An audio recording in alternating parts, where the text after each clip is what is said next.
24 bone cones launched at the 24 circular targets ahead. This time, 22 bone cones vanished with their targets, leaving 2 circles intact. Only 2 left, Li Qi murmured. The result was expected. He'd noticed during the attack that 2 of the bone cones hadn't reached their limit.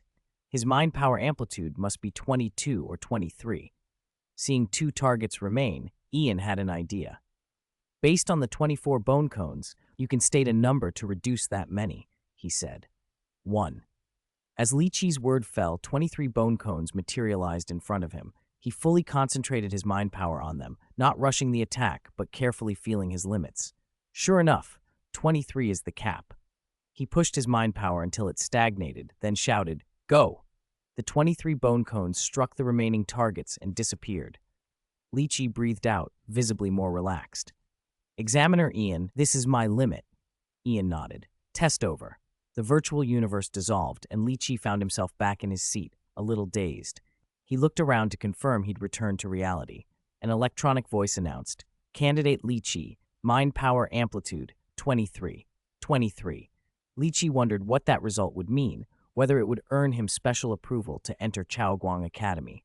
Ian's voice came then, warm with praise.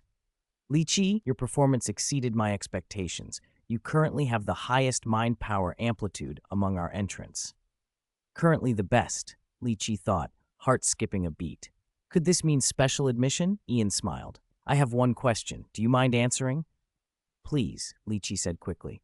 Mentor Ian, ask. "I saw your file. It says you killed a planetary-level Yao beast during the recent beast tide. How did you manage that?"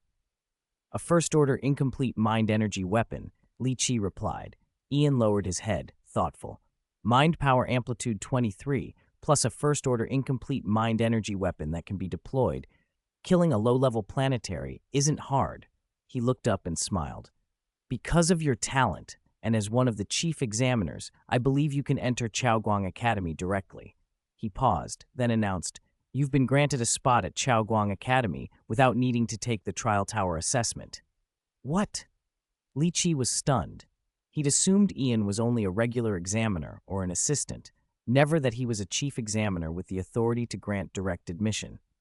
"Thank you, Mentor Ian." He bowed deeply. "No need." Ian waved a hand. "At your age, to reach a 23 amplitude and to have killed a planetary-level Yao beast, that surpasses the vast majority of candidates. You'll receive your admission notice within an hour." "All right, your test is over. You may leave. Next candidate, please," the female examiner said. Li Qi left the testing room buoyant. Ian tapped a message on his communicator, then slipped out a side door. Emerging into the corridor, Li Qi hurried to Ivanko's side. "Third uncle, my mind power amplitude is 23. The examiner was a chief examiner. He granted me special approval to enter Chaoguang Academy." "You got a spot at Chaoguang Academy? Li Qi, are you sure?" Ivanko stared in disbelief. With a Holka family member among this year's chief examiners, how could a boy, without a trial tower assessment, be handed a spot so easily? "It's true," Li Qi repeated. "Examiner Ian gave it to me himself. He said I'd get the admission notice within an hour." Ivanko still looked doubtful until Li Qi recounted Ian's words and name. "Ian?" he said, thinking of the Holka family's list of mentors. There was no Ian listed. His skepticism shifted to surprise and pride. He patted Li Qi's shoulder. "Well done. Let's go tell your grandfather." They walked away smiling, which puzzled the onlookers who had expected the usual drawn-out trial tower drama. "How did he pass so fast?" a middle-aged man muttered. "Did the Holka family relent? This isn't normal." No one could explain it. Ian rode the high-speed elevator back to the chief examiner's office and sat across from the man at the main desk. "I found a very promising candidate outside," he said. "I gave him a direct admission spot. No trial tower assessment needed." The man at the desk looked up sharply. "What's his name?" "Li Qi Royce." The man, Marcel, the first chief examiner, went pale. "You gave Li Qi Royce a direct admission spot without the trial tower?" "I did," Ian replied calmly. "That's a big problem." Marcel's expression hardened. "We're entrusted by the Academy as chief examiners. We can't betray that trust. Handing out an admission like this on a whim is irresponsible." Ian narrowed his eyes. "What do you mean?" Marcel's tone was urgent but controlled. "Is Li Qi's mind power amplitude 25? "No," Ian said patiently. Then why give him the spot? Marcel pressed. I'm not questioning your judgment, Ian, but talent can be deceptive. For example, Li Chi Royce's father was once considered a genius with a 21 amplitude, but had very poor comprehension and was ultimately rejected by Chaoguang Academy. So, Ian asked, so withdraw the spot and have Li Chi take the trial tower. If he performs well, everyone's happy. If not, then at least the decision wasn't mine, Marcel said, offering what he considered a reasonable solution. Ian chuckled and shook his head. I don't misjudge people. I won't withdraw the spot. You leave me no choice, Marcel said coldly. In my capacity as first chief examiner, I reject the direct admission you granted to candidate Li Chi Royce. Ian rose and walked out, smiling slightly as he did. The Corps United Cultivation Camp on Kuka Star had just suffered enormous losses and urgently needed new geniuses. Yet Marcel was using the office to settle what looked like a private grudge. Ian couldn't understand it. He muttered to himself, thinking through possibilities. 14 years old, mind power amplitude 23. The system rates that as superior. As long as he doesn't fail the second level of the trial tower, admission is almost certain. Then a thought struck him. Could it be that Marcel didn't even look at Li Chi Royce's data? The idea made him laugh in disbelief. What an idiot. He really wouldn't have checked, would he? Chapter 22. No Shame. Li Chi and Ivanko had just left Chaoguang Academy and were about to take a hover car back to the Royce residence in Chaoguang City when the communicator on Li Chi's wrist beeped. He opened it with a casual lift of his left hand. The message unfolded in the universal script, and at the end bore the Chaoguang Academy seal. Candidate Li Chi Royce, your application for special admission to Chaoguang Academy, submitted by third examiner Ian Tult, has been rejected by first examiner Marcel Hulk. Please complete the trial tower assessment at Chaoguang Academy on the same day for score recording. Li Chi froze. His special admission had been denied. He felt a flash of gratitude toward Ian. At least the mentor had tried, but annoyance followed quickly when he saw who had rejected it. So it was someone from the Holka family, he muttered. Ivanko, who had been watching the screen, barely changed expression. This outcome was not unexpected. 11. Your special admission was rejected, but with your talent, as long as your trial tower score isn't awful, you'll still get in, he said. Come on. Let's go back and take the trial tower assessment. Li Chi nodded without argument. They returned to the testing area and took their place.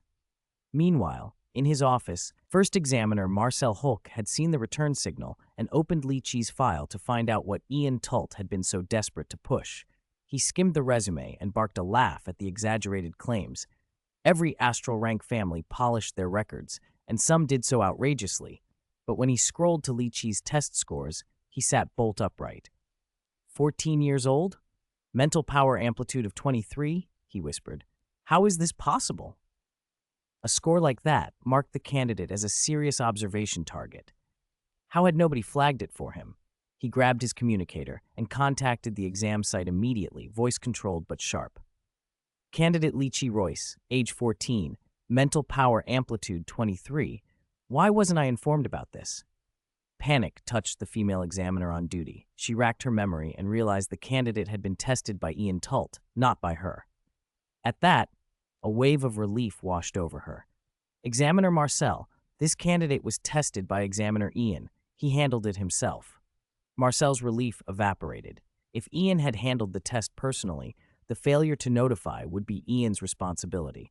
But Marcel also remembered he had rejected Ian's request for special admission.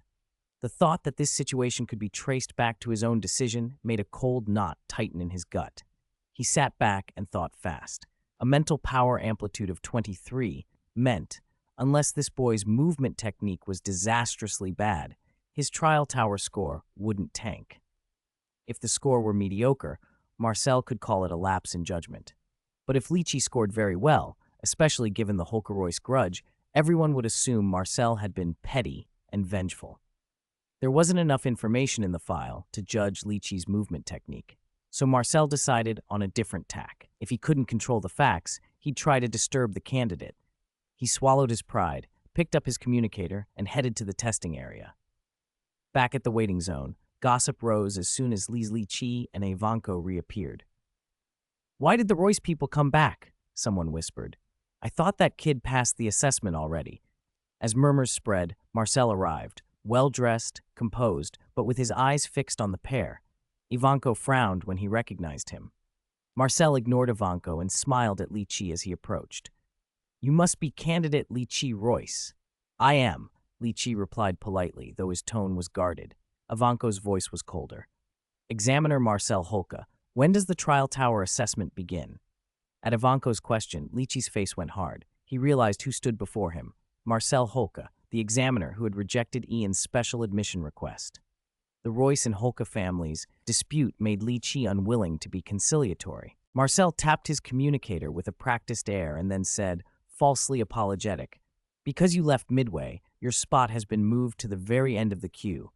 He kept his gaze planted on Li Qi, as if probing for weakness. Under that look, Li Qi felt a pressure like the stare of a hungry beast, immense and suffocating. He grew tense, every instinct on edge. Ivanko stepped in front of Li Qi, cutting off Marcel's stare. The instant the gaze was blocked, Li Qi relaxed noticeably, as if a heavy weight had been lifted. Marcel leaned in with a smile that tried to convey concern. "Since I asked you to return, I could wait here with you." "We appreciate the offer," Ivanko said politely but firmly. "As an examiner, you must be busy. There's no need to delay your duties for us." He turned to Li Qi. "Come on, we'll rest over there." Ivanko gently took Li Qi aside, making it clear they would not be intimidated by the first examiner's presence. Marcel watched them move away for a moment, mask of genteel concern back in place, and then resolved to do whatever he could to keep this situation from reflecting badly on him. Chapter 23. Use any means necessary. "Oh, that's right." Marcel's eyes lit up as if he'd just remembered something. He turned to Li Qi with a surprised expression. "If I'm not mistaken, your father is Derek Royce, the Academy's so-called legendary figure from 20 years ago." Li Qi frowned. "My father is a legendary figure at the Academy?" He'd never once heard his father mention Chaoguang Academy since he was born. Seeing Li Qi's confusion, Marcel smirked, satisfied. "Heh, your father is Chaoguang Academy's infamous dropout." "Dropout?" Li Qi's face didn't show it, but heat rose in his chest. He'd lived in this world for 14 years and had accepted his parents as his own.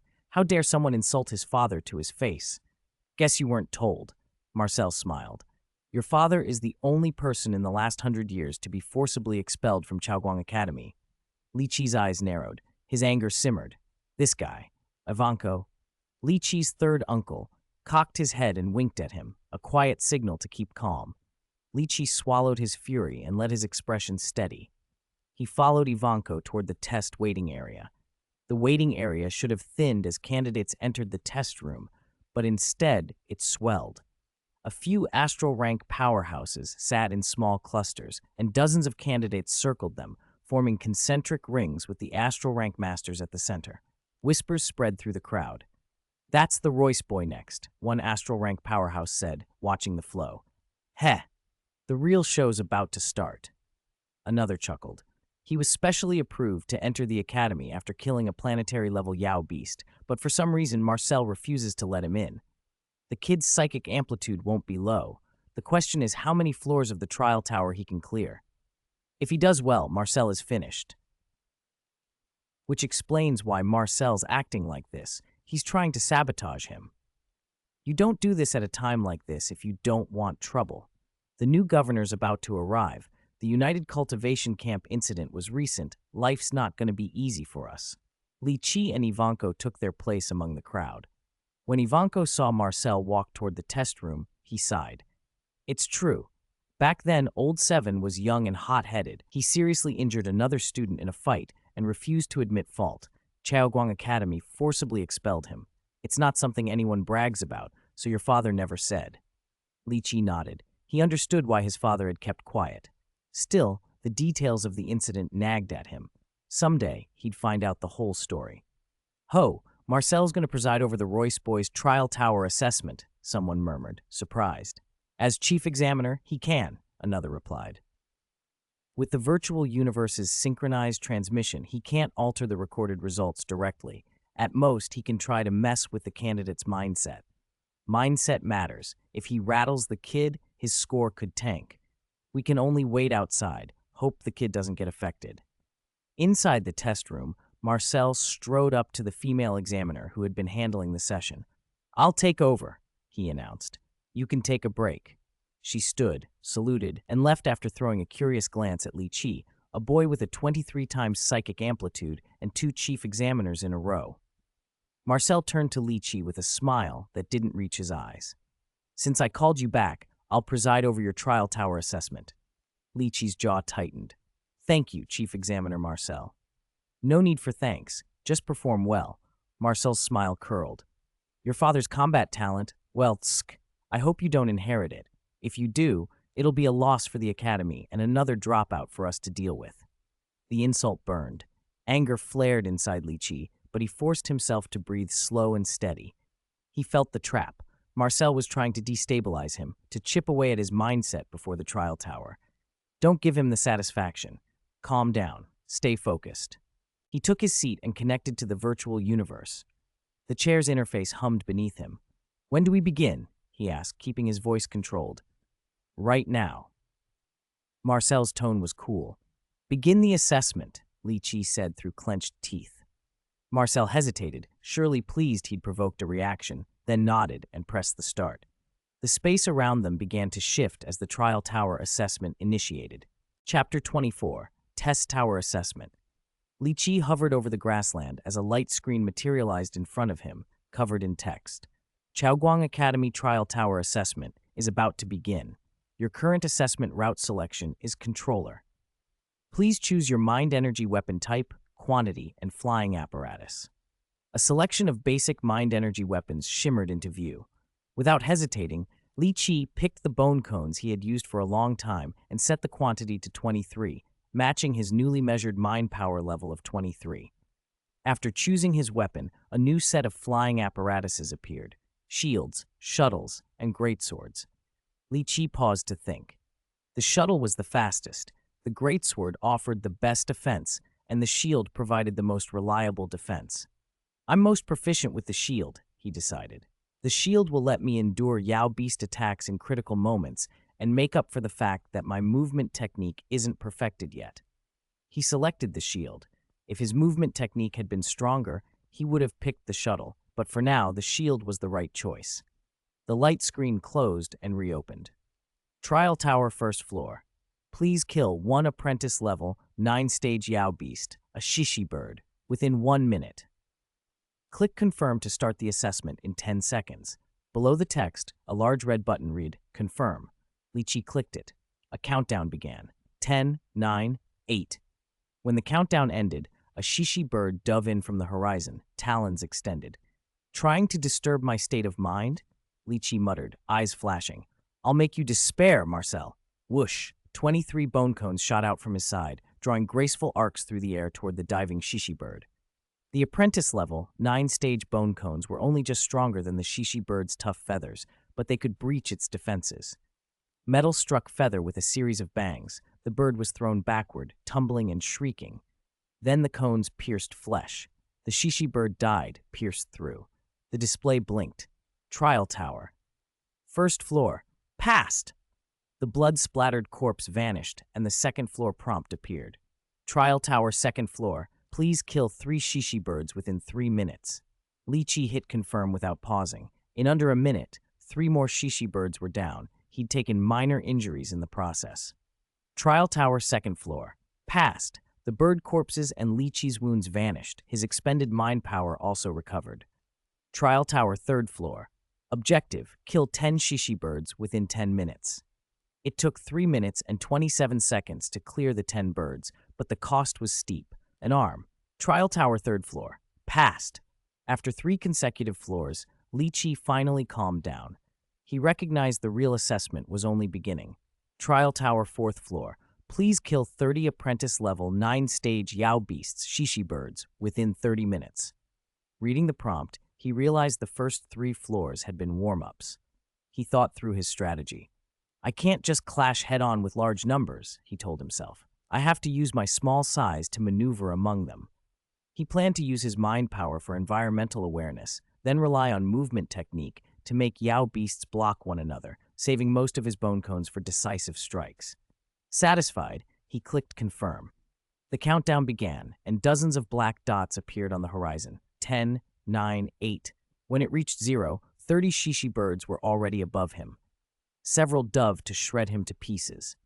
Li Qi wasn't afraid. He planted his foot on the shield and launched upward to meet them. His third father, Ivanko, had taught him to use the environment in movement technique. That environment wasn't only rocks and trees. Other living things could be used too. He'd realized that when he had attempted the martial artist Dao Trial Tower 3rd floor, but without divine thought, it was hard to use that level of movement technique. Charging into the diving flock, Li Qi had 5 bone cones guarding his sides and sent the remaining 18 to attack. The cones split into 2 teams, aiming for the 2 nearest birds' vital spots. The targeted birds dropped their heads and covered with wings, using non-essential parts of their bodies to block the strikes, but that bought them nothing. The faster, more numerous bone cones arced around their broad wings and stabbed into necks and skulls. Chirps and sprays of blood followed. 2 birds fell. 3 more were forced to defend. Li Qi recalled his bone cones at once, swept between 3 birds, and plunged into the thick of the flock. The shishi birds were large, with wingspans up to 10 meters. Li Qi, under 2 meters tall, was a small target among them. Only 3 or 4 could assault him at once. He extended his mind power to cover the surrounding sky. Within a 7-meter, 360-degree radius, he could sense every bird's movement, an unrestricted field of awareness. But it came at a terrible cost. His energy consumption spiked, and the number of bone cones he could fully control dropped from 23 to 12. If he extended his mind power farther, he'd lose control of even more cones, possibly all of them. I have to be fast, he thought. I can only hold this for at most 4 minutes. 7 meters is the minimum. I can't go below that. If it's smaller, I won't be able to react in time when a shishi bird attacks. He forced himself to move quickly. Fortunately, the shishi birds had simple attack patterns: pecking, flapping, and grabbing. Pecking or grabbing usually exposed vital points. If he counterattacked as the bird committed to a move, he could strike its neck or head. A direct hit could kill even with the basic trial tower weapons. Using that method, Li Qi dispatched 12 birds in under a minute. His remaining mind power was enough to keep him alive and finish the floor. He maneuvered his shield, slipped behind 2 pursuing birds, and forced them into a collision. One plummeted from the sky. The other recovered but was bleeding. Li Qi then 4 bone cones in pairs, front and back, into their vital spots. 2 miserable chirps ended in death. But killing a few at a time still left him frustrated. The trial tower's weapons are too weak, he grumbled. I need cooperation or a way to kill them quickly. Otherwise, it's just attrition. Wear them down and hope they exhaust and die. He kept dodging and striking. By the time the last shishi bird fell, his mind power was nearly spent. He considered the test's demands. The first 2 floors had been manageable because of the small numbers. The 3rd floor had required more, and the 4th was a huge step up in difficulty. By the 3rd floor, you can't rely on attrition alone, he thought. More Yao beasts means your movement technique has to do more work. On the 4th floor, it's 5 times harder than the 3rd. Those with weak movement technique don't even have a chance. They die surrounded. Trial tower. 4th floor. Passed. The corpses vanished and a new light screen appeared.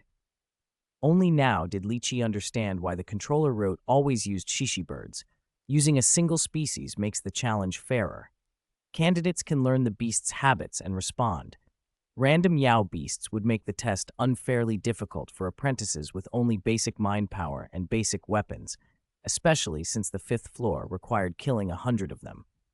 Trial Tower 5th floor. Please kill 100 apprentice-level, 9-stage Yao beasts, shishi birds, within 100 minutes. Li Qi shook his head. I can't pass the 5th floor with my current strength. Still, he had a goal: get a good score. Continuing the 4th floor tactic, killing as many as possible before his mind power ran out, was the best way to do that. Muttering to himself, he clicked confirm. Chapter 25. First place in the assessment.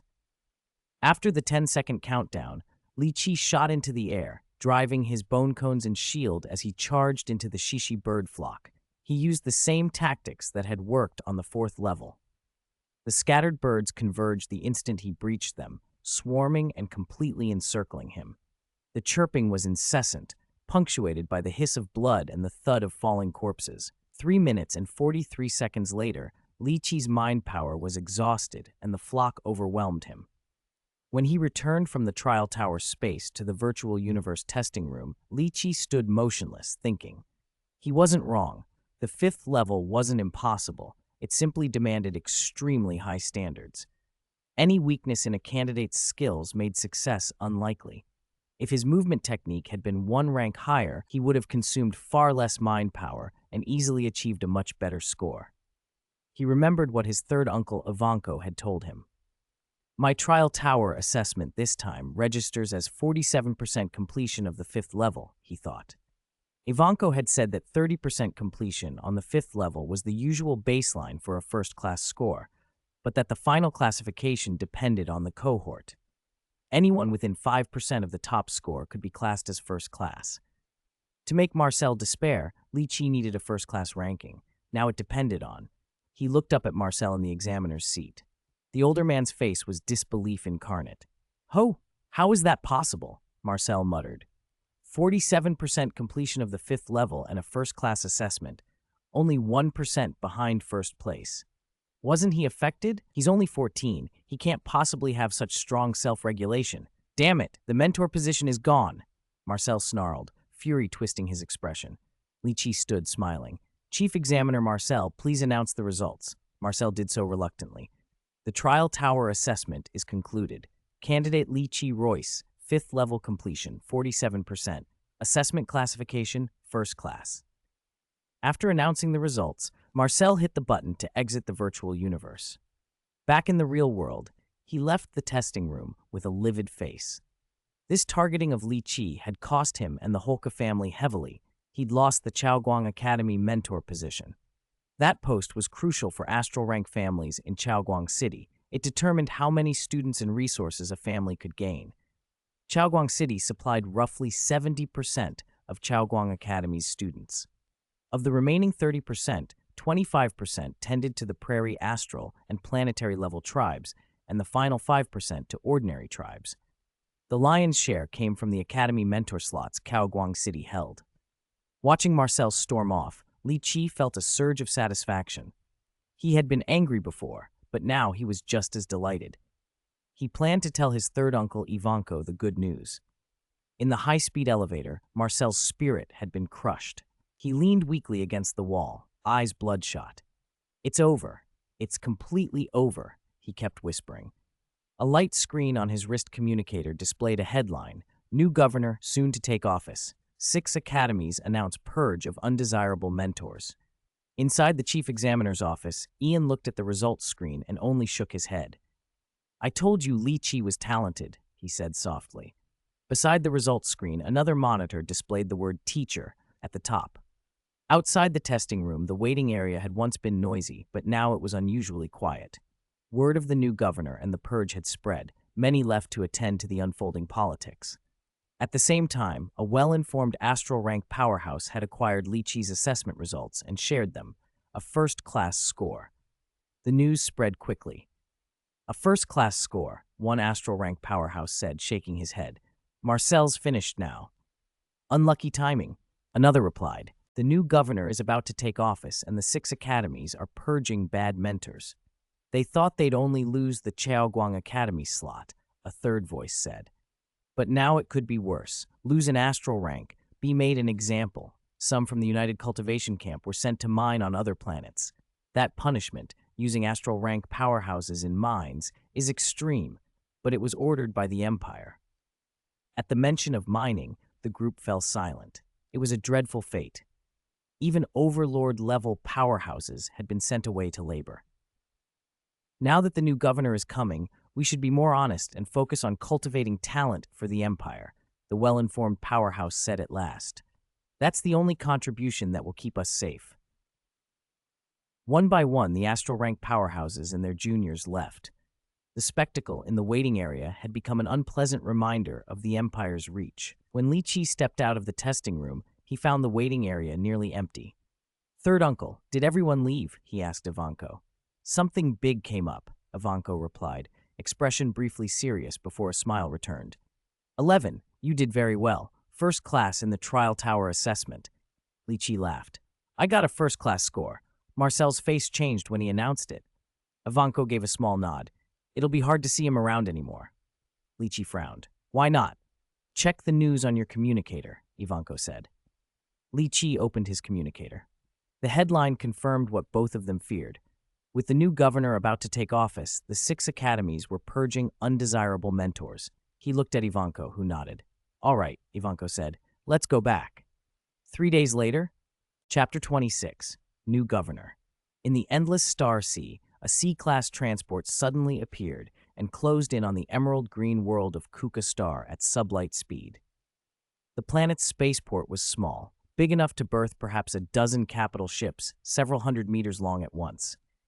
Today, only 3 smaller vessels, each only a few dozen meters in length, were docked. After passing routine verification, the C-class ship slipped into a berth, and a handful of astral rank powerhouses were already waiting on the tarmac. Inside the cabin, a middle-aged man with a slightly rumpled face, a long aquiline nose, and a dignified bearing sat and watched a holographic projection of the starfield. He let his gaze travel over the enormous emerald sphere below and murmured, "This is Kuka Star. I'll be staying here for decades, perhaps a century. It's ordinary." He rose from his seat. "I'll go see my disciple first." Half an hour later, a smaller shuttle departed the spaceport and headed for Chaoguang City on Kuka Star's surface. When it landed, more than 20 astral rank figures were waiting. The group was led by the dean of Chaoguang Academy, a middle-aged man who hurried forward to greet the newcomer. Beside him stood another familiar figure, Ian, the academy's mentor, distinct from the city's civic leaders. The shuttle hatch opened with a hiss. The middle-aged man with the long nose stepped out, flanked by 2 astral rank attendants. The dean bowed deeply. "Welcome, Governor Lorenzo, to Chaoguang City." Lorenzo inclined his head once. "You are the dean of Chaoguang Academy?" "Yes, Governor," the dean replied with evident respect. Lorenzo turned then to Ian. "Ian, come with me." "Yes, teacher." Ian fell in step behind him, and the two walked toward a nearby fleet of hovercars parked by the landing pad. Lorenzo asked quietly as they walked, "Have you gotten used to Kuka Star?" "It's fine," Ian answered. "It's just that Kuka Star is too peaceful. It lacks the true feeling of the greater universe." They moved easily together, the relationship between teacher and student long ingrained after more than a century of traveling the stars. "The Lava Empire is an intermediate-level realm," Lorenzo agreed. "Its subordinate cultivation planets are safe, enclosed, cut off from the harsher realities of the universe." Ian opened the nearest hovercar and gestured for his teacher to sit first. The vehicle was wide enough for only the 2 of them. After Ian took the seat opposite, Lorenzo studied him for a moment and asked, "You've been on Kuka Star nearly 2 years now. What do you see as the biggest problem here?" Ian did not hesitate. "It's too easy. There's no external pressure. Because of that, internal power struggles flare up on the planet." "Power struggles?" Lorenzo's interest sharpened. "Explain." Ian told him about the incident a few days earlier when he had served as chief examiner, how favoritism and corruption among certain mentors had nearly skewed the entrance results. He finished by mentioning one young hopeful, Li Qi. If it weren't for Li Qi, his ability is excellent across the board, he might not have been admitted to Chaoguang Academy. "Is that so?" Lorenzo said, nodding slowly. "Then purging the corrupt mentors was the right call." "What about your breakthrough?" Lorenzo asked after a pause. "When did you reach astral rank?" 4 months ago, Ian replied. "Good." Lorenzo's face brightened. "Since you've broken through, you'll go to the stellar cultivation camp." Ian's eyes widened. "Before I came here, we discussed it. Domain Lord Betkos will command the camp. He's skilled in the law of water." "That's right." Lorenzo glanced sideways at him.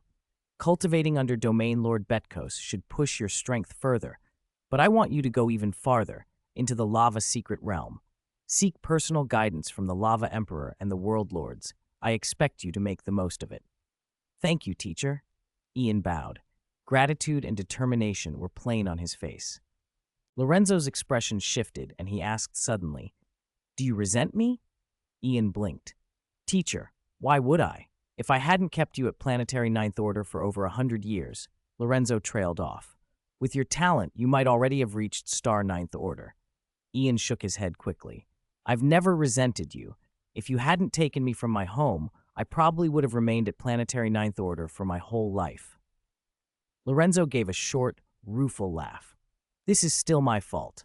I was too confident. A century ago, Lorenzo had carried the title Great Axe Martial Artist in the universe-ranked Great Axe Battleground, his victories numbered in the tens of thousands. He had hoped to parlay that fame into a core slot in the Qianwu branch of the Battleground and secure an internal membership for his disciple. The Battleground, however, was imperious. It assigned him a token internal slot with no explanation and an attitude of take it or leave it. 10 years later, he accepted Domain Lord Betkos's invitation to join the Lava Empire on the promise that he would gain guidance from the Lava World Master and, through the Universe Peak contests that followed, enter the Qianwu secret realm. He had believed his ambitions would be fulfilled, but in doing so, he had delayed his disciple's advancement. Now there are only 80-odd years left until the Cosmic Peak Genius Battle, Lorenzo said, rubbing his temples. If those 100 years hadn't been lost, I might have pushed further in my own domain, reached domain 9th level. I remember, too, a similar mistake I made nearly 5,000 years ago. I have a habit of letting success make me careless. It's not your fault, teacher, Ian insisted softly. It wasn't lack of guidance, it was my own weakness. If I'd been stronger, with your help, I could have become an internal member of the Great Axe Battleground branch. Enough. Lorenzo waved a hand and changed the subject. Do you think the United Cultivation Camp should still exist? Ian considered it. After the Empire's high-level punishment, most of the United Camp's mentors were sent off to work the mines on other planets. The students took heavy losses. At the moment, the United Camp exists only in name. But to cultivate geniuses for the Lava Empire, it has to remain, a necessary transition before the Stellar Camp. Lorenzo nodded. Indeed, it's an important node. I'm thinking of rebuilding the United Cultivation Camp, Lorenzo went on. But before we do that properly, I'll select a group to form a temporary camp. Teacher, what are you planning to do? Ian asked with a hint of curiosity. Lorenzo smiled. New officials always need to do something. 3 days after the entrance examinations concluded, Ian's words were vindicated. Li Qi's communicator chirped late one evening. An admission notice from Chaoguang City had arrived. Chapter 27. First time entering Chaoguang Academy. It's finally here. Li Qi smiled as he stared at the admission notice glowing on his communicator's screen. He had taken the first step. Solving his family's ranch crisis and entering Chaoguang Academy was the most important move. Under Kuka Star's cultivation and promotion system, those with enough talent and strength can advance to higher cultivation stages. Chaoguang Academy was the most basic cultivation ground. Above it lay the Kuka Star United Cultivation Camp, and beyond that, the Stellar Cultivation Camp of the Lava Empire. Whether anything stood above the Stellar Cultivation Camp, he didn't know. In Kuka Star's history, very few geniuses had reached the Stellar Cultivation Camp, and each of them had been extraordinary. Those who entered the Stellar Camp gained privileges that even slightly exceeded the authority of Chaoguang City's city lord. Privileges. At the thought of those privileges, desire stirred in Li Qi. He longed to enter the Stellar Cultivation Camp and end his family's crisis. 2 days later, Li Qi arrived at Chaoguang Academy with his clothes and daily necessities and moved into room 2 on the 211th floor of the central building. The dormitory was a compact unit, a bedroom, a living room, a bathroom, and a balcony. The living room housed an awareness sensor for logging into the virtual universe, along with a few entertainment electronics. Sitting on the sofa, he finished reading the Academy's introduction on his communicator and then began to think things through. Chaoguang Academy runs a hands-off system. It only categorizes students by grade. Apart from annual ranking assessments, there are virtually no restrictions. Very free, but the competition is fierce. One-on-one guidance slots with instructors are limited, so they only cover their own courses. Only students with outstanding talent or connections get individual attention. Everyone else who wants more must purchase courses with points. That means students have to be self-aware, know their strengths and weaknesses, and improve accordingly. If you can't even figure out your own strengths and weaknesses, you'll struggle to stay in the academy. He rose and took the high-speed elevator to the East Building. On the way, he reviewed his priorities. I'm a psycher master. My main area to develop is movement technique. Movement technique determines how long I can survive in battle. The Academy's initial assessment doesn't eliminate students outright, but if my physical fitness doesn't reach the peak of Apprentice Level 9, they'll recommend withdrawal. So I must prioritize reaching peak Apprentice Level 9.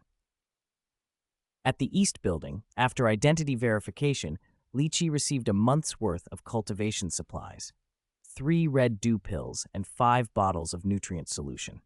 Alone in a quiet room, he sat cross-legged, looking at the items and murmured, 1 month's supply, 3 red dew pills, and 5 nutrient solutions. No wonder people say entering Chaoguang Academy will make you a planetary-level expert. He had taken red dew pills since arriving in Chaoguang City. They increased the chance of a breakthrough to planetary level when taken at the peak of Apprentice Level 9, though how many pills were needed varied by individual. Red dew pills also boosted physical fitness and temporarily accelerated genetic primal energy cultivation, but only at the apprentice levels. Nutrient solution was new to him. He'd heard it supplied necessary bodily energy and slightly improved physical fitness. He didn't start cultivating immediately. Instead, he opened his communicator, pulled up the genetic primal energy cultivation method he'd been given, and read it carefully. This method is special, he thought.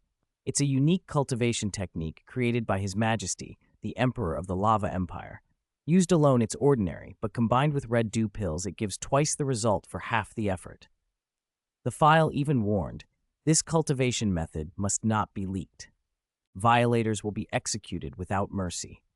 Lychee was amazed at the Emperor's influence, creating a method that maximized red dew pills' effect. Collecting his thoughts, he began to try the technique. On his first attempt, he succeeded. After taking 1 red dew pill and 1 bottle of nutrient solution, he began to cultivate. On the morning of the 3rd day, in the quiet room, Lychee opened his eyes and exhaled. My physical fitness has broken through to Apprentice Level 8. He glanced at the 5 empty bottles beside him and frowned. According to the staff who'd handed out the nutrient solution, 5 bottles should sustain the energy needs of a martial artist at the peak of Apprentice Level 9 for 5 days.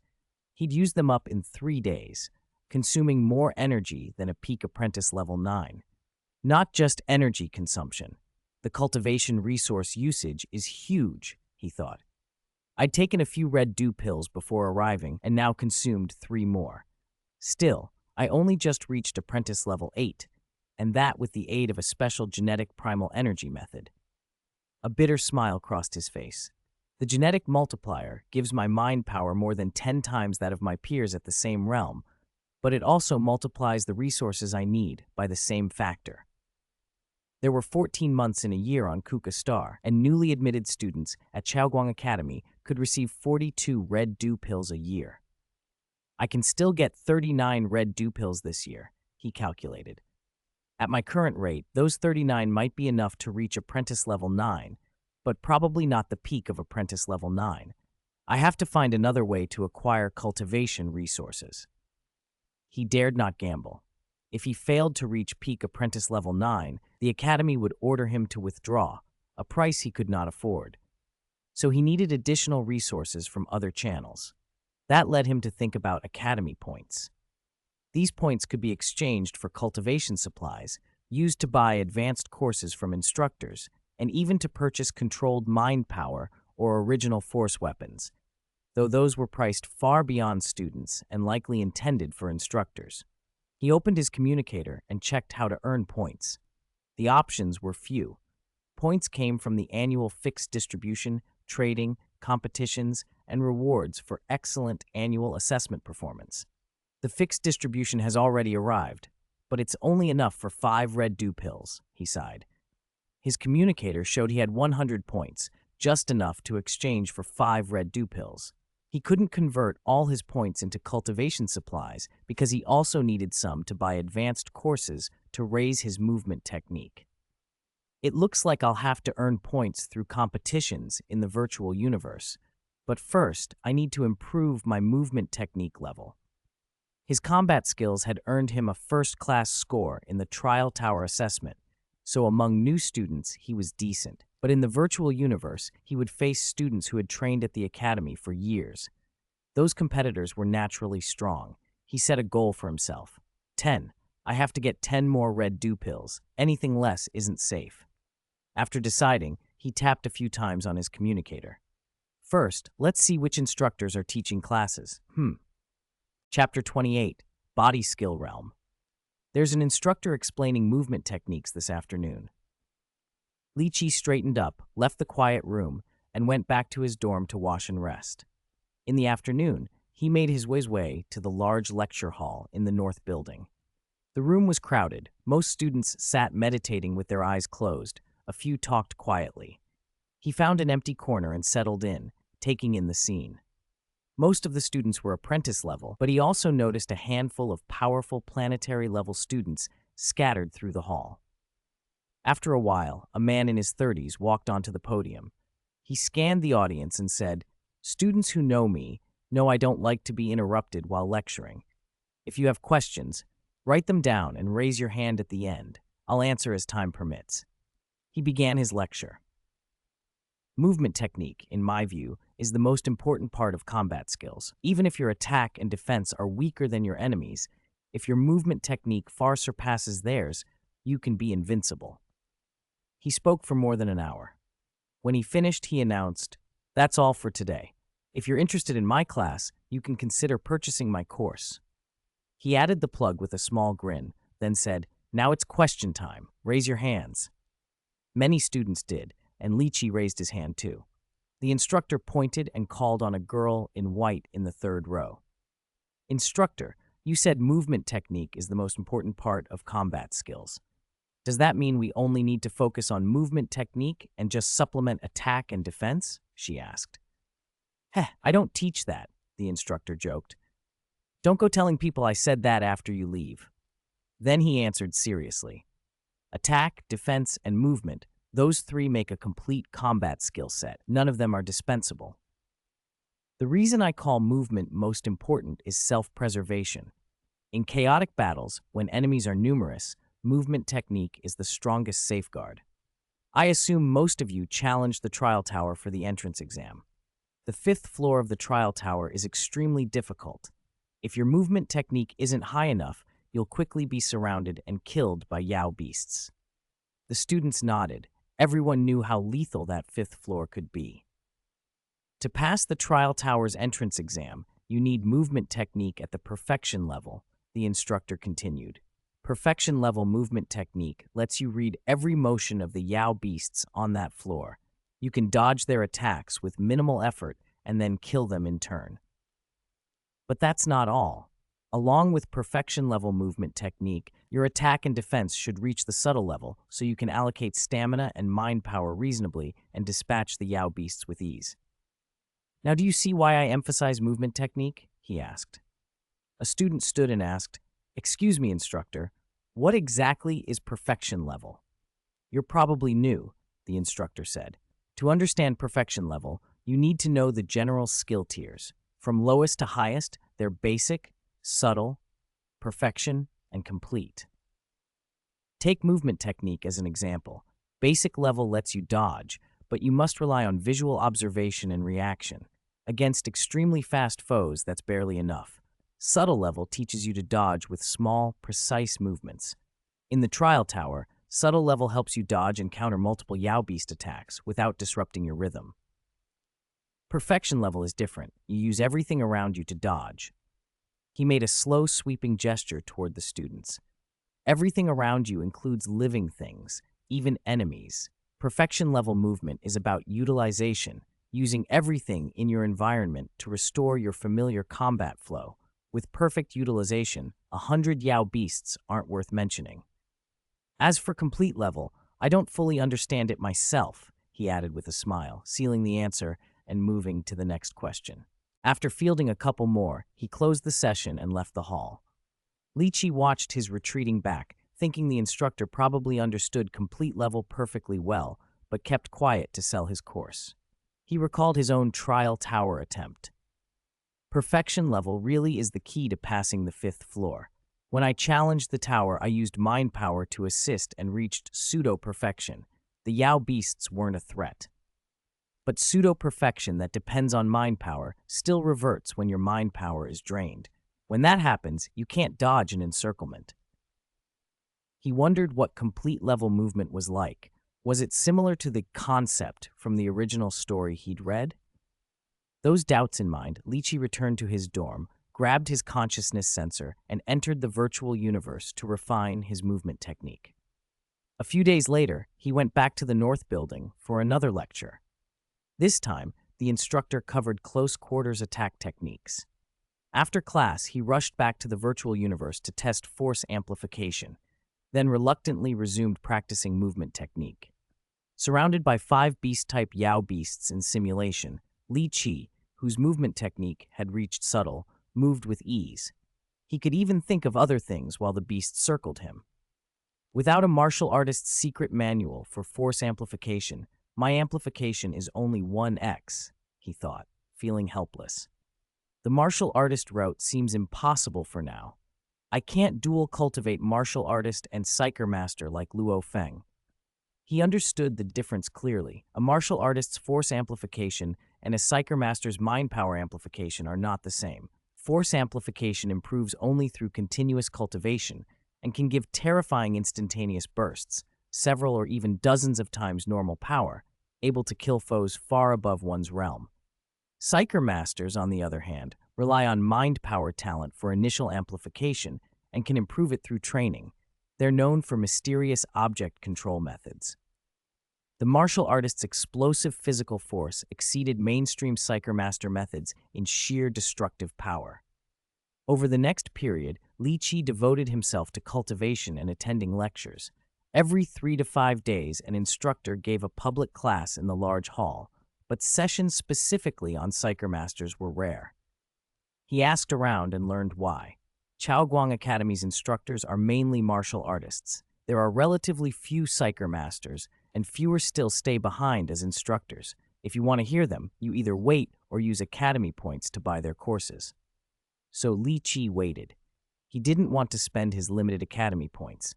10 days later, at last, an open class on psyker masters was announced. Chapter 29, New Ideas. Lychee frowned at the message on his communicator. Why an illusionist? 4 days later, the public lecture instructor turned out to be from the illusionist school. Among the psyker master disciplines, controllers were regarded as the top, with illusionists not far behind. Controllers specialized in manipulating objects with spiritual force. Illusionists specialized in attacking the will, crafting illusions that could make an enemy lose themselves. A weak-willed target might sink into an illusion and die without pain. Lychee shrugged. An illusionist lecture might still be worth attending. Maybe it would awaken some latent illusionist talent. He went to the lecture hall in the North Building. Only about 30 people were seated, far fewer than the martial artist lectures usually drew, so the instructor had chosen a small room. The woman who taught that day was petite and striking. She swept the room with her gaze, lingered a fraction on Lychee, then continued. With a pulse of spiritual force, she counted 35 attendees and detected a few martial artists among them. The spiritual force signature of martial artists was faint and easy to spot. She didn't mind. Curious martial artists often came to psyker master lectures. Today, I'll explain a technique illusionists are known for, but it's a kind of spiritual force attack any psyker master can learn, she began. We all possess spiritual force, but because it originates from the body and can't directly harm flesh, different schools form to channel it. Controllers manipulate objects, illusionists attack the will, beast tamers command insect Yao beasts. Each sidesteps that limitation. There is also a direct spiritual force attack, using spiritual force to penetrate the sea of consciousness and assault the mind. It's simple, but extremely effective against martial artists. She cast a knowing look at the martial artists in the audience. 2 of them visibly stiffened. She smiled and continued. That said, you can't directly kill a martial artist of equal level with this method. At best, you create interference. A martial artist's sea of consciousness contains spiritual force of similar purity to a psyker master of the same rank, though far less in quantity. When our spiritual force penetrates their sea of consciousness, it's weakened by 2 levels. The 2 martial artists relaxed, but Li Qi's eyes lit up. Ordinary Psyker Masters can't seriously harm same-level martial artists because their spiritual force quality is the same. I'm different. His pulse quickened. My spiritual force intensity is more than 10 times that of a Psyker Master of the same rank, and its quality is at least 3 ranks higher. Even if I don't kill a same-rank martial artist, an impact like that could damage the spiritual force in their sea of consciousness. He thought of the soul, of how spiritual force is its power. If a martial artist's soul power was injured, they might lose their composure and reveal an opening. If my psionic weapon reaches an enemy in an instant, even a momentary loss of composure would be enough to strike hard, severely injuring or even killing them. He drifted off in thought and had to force himself to listen. The instructor's lecture on spiritual force attacks lasted only half an hour. She didn't take questions and left immediately, giving the impression that further instruction required paid courses. Li Qi had been at Chaoguang Academy almost a month and had come to expect that attitude. The academy encouraged a kind of equivalent exchange. Instructors could teach public lectures, but otherwise they had great freedom, including running paid classes. It felt at times like milking the students for profit. After the lecture, Li Qi went back to his dorm, entered the virtual universe, and resumed training his movement technique and spiritual force impact. In the simulation, he faced several land-based Yao beasts and dodged their attacks easily while trying to strike their seas of consciousness. The effect was negligible.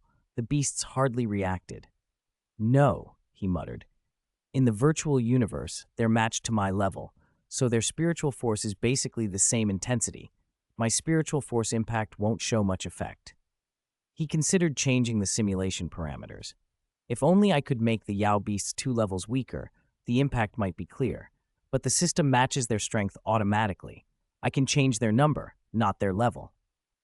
Left with no choice, he shelved the idea of cultivating spiritual force impact for now and focused on perfecting his movement and defensive skills under the Yao beast assault. 6 months passed. Li Qi's physical fitness broke through to apprentice level 9. He began challenging opponents in the virtual universe, and his record climbed to 37 wins and 11 losses. As an apprentice-level Psyker Master, he had the enormous advantage of flight. Combined with a larger psionic weapon amplitude and near-perfect movement technique, he put together several long winning streaks. He lost some matches to planetary-level students with outstanding combat skill, but those planetary opponents never won easily. After all, once they reached planetary level, they were out of the habit of coping with the frantic style of apprentice-level fights. Now most martial artist students refused to spar with him. Only other Psyker Masters were willing. Points remained a concern. Excluding 10 matches that carried no point penalty, his 37 wins earned him 36 points, far short of the extra 200 points he'd hoped to accrue. If his points ran out before he reached the peak of apprentice level 9, he'd have to ask his family for cultivation resources. Ding! His wrist communicator suddenly chimed. He opened it casually. When he read the message, he sprang off the sofa. Kuka Star Prairie, core area. The lush green grass should have been a paradise for Yao beasts, but in the non-core zone of this vast plain stood a silver-white metal structure, an enormous building, elliptical from above, about 430 meters long, up to 110 meters high, and between 60 and 200 meters wide. It dominated the landscape. Inside, Lorenzo, the newly appointed governor of Kuka Star, walked alone at the front. At his side strode an extraordinarily beautiful woman.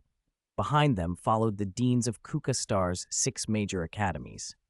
As they walked, the woman explained, "Your Excellency Lorenzo, this used to be the spaceship's cockpit. We've converted it into your office."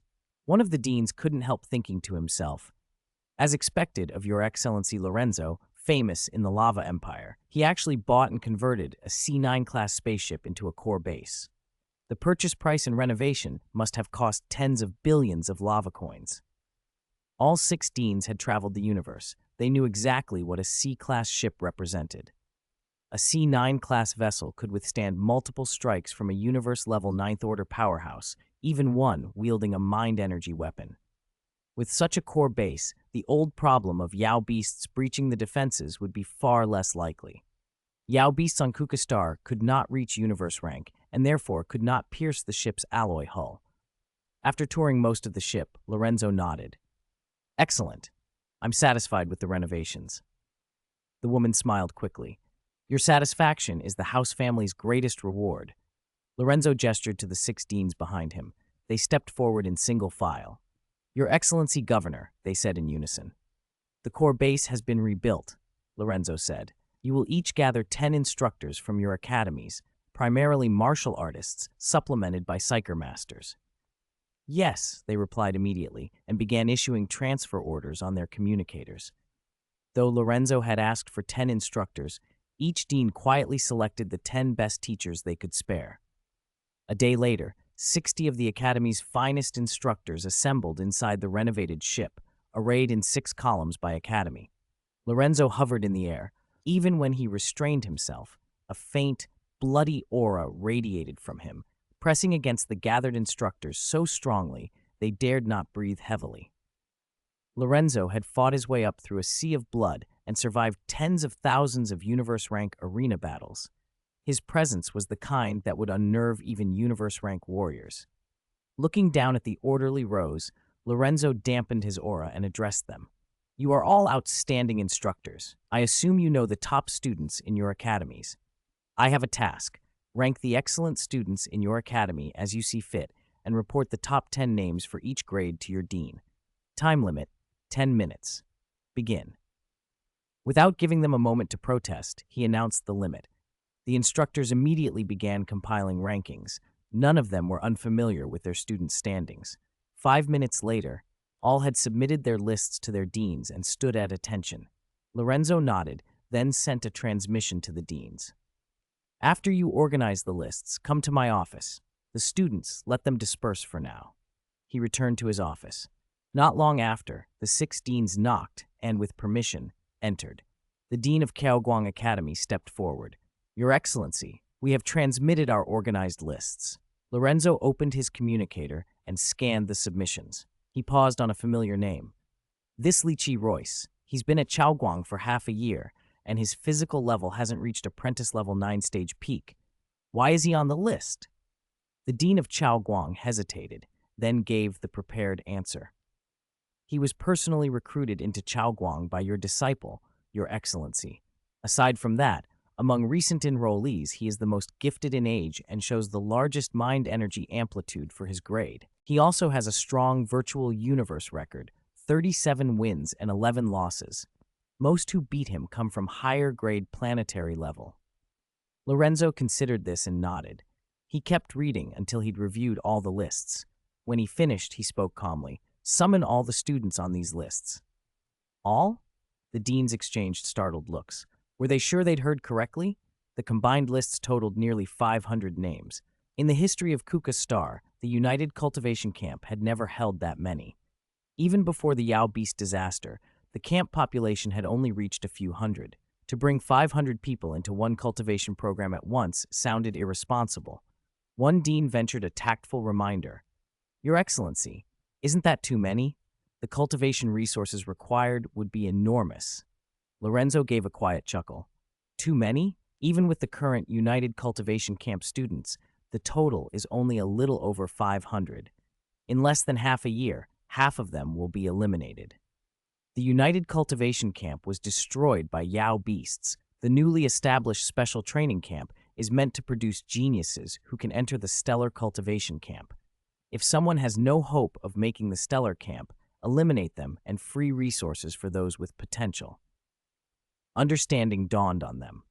Lorenzo intended to scrap the old, placid United Cultivation Camp and replace it with a ruthless special training camp focused on competition and upward mobility. He continued without invitation. Send notifications to the students on the lists that they are to enter the special training camp. His voice carried a pressure that left no room for argument. The 6 deans nodded and sent the orders. Li Chi Royce was in dormitory 2102 of Kaoguang Academy, standing before the sofa with his communicator in hand when the message arrived. He stared at the screen, unable to look away. If the notice hadn't come from the dean himself, he wouldn't have believed it. Special Training Camp, the header read. Curiosity battled with excitement. He had only heard of the United Cultivation Camp. He opened the second message the dean sent and read the introduction. The Special Training Camp, created by the new governor, was essentially a successor to the United Cultivation Camp, an elite program aimed at grooming geniuses for the Stellar Cultivation Camp. Pride swelled in Li Qi at being selected, but a niggling doubt tugged at him. He scrolled back to the list he'd seen on the light screen, his own name among them, and remembered the dean's earlier words about his physical level. He wasn't at apprentice-level 9-stage peak. By strict physical standards, he might not belong. That's not right, he thought. He'd been personally recruited by Lorenzo's disciple. That had clearly helped. His mouth tightened.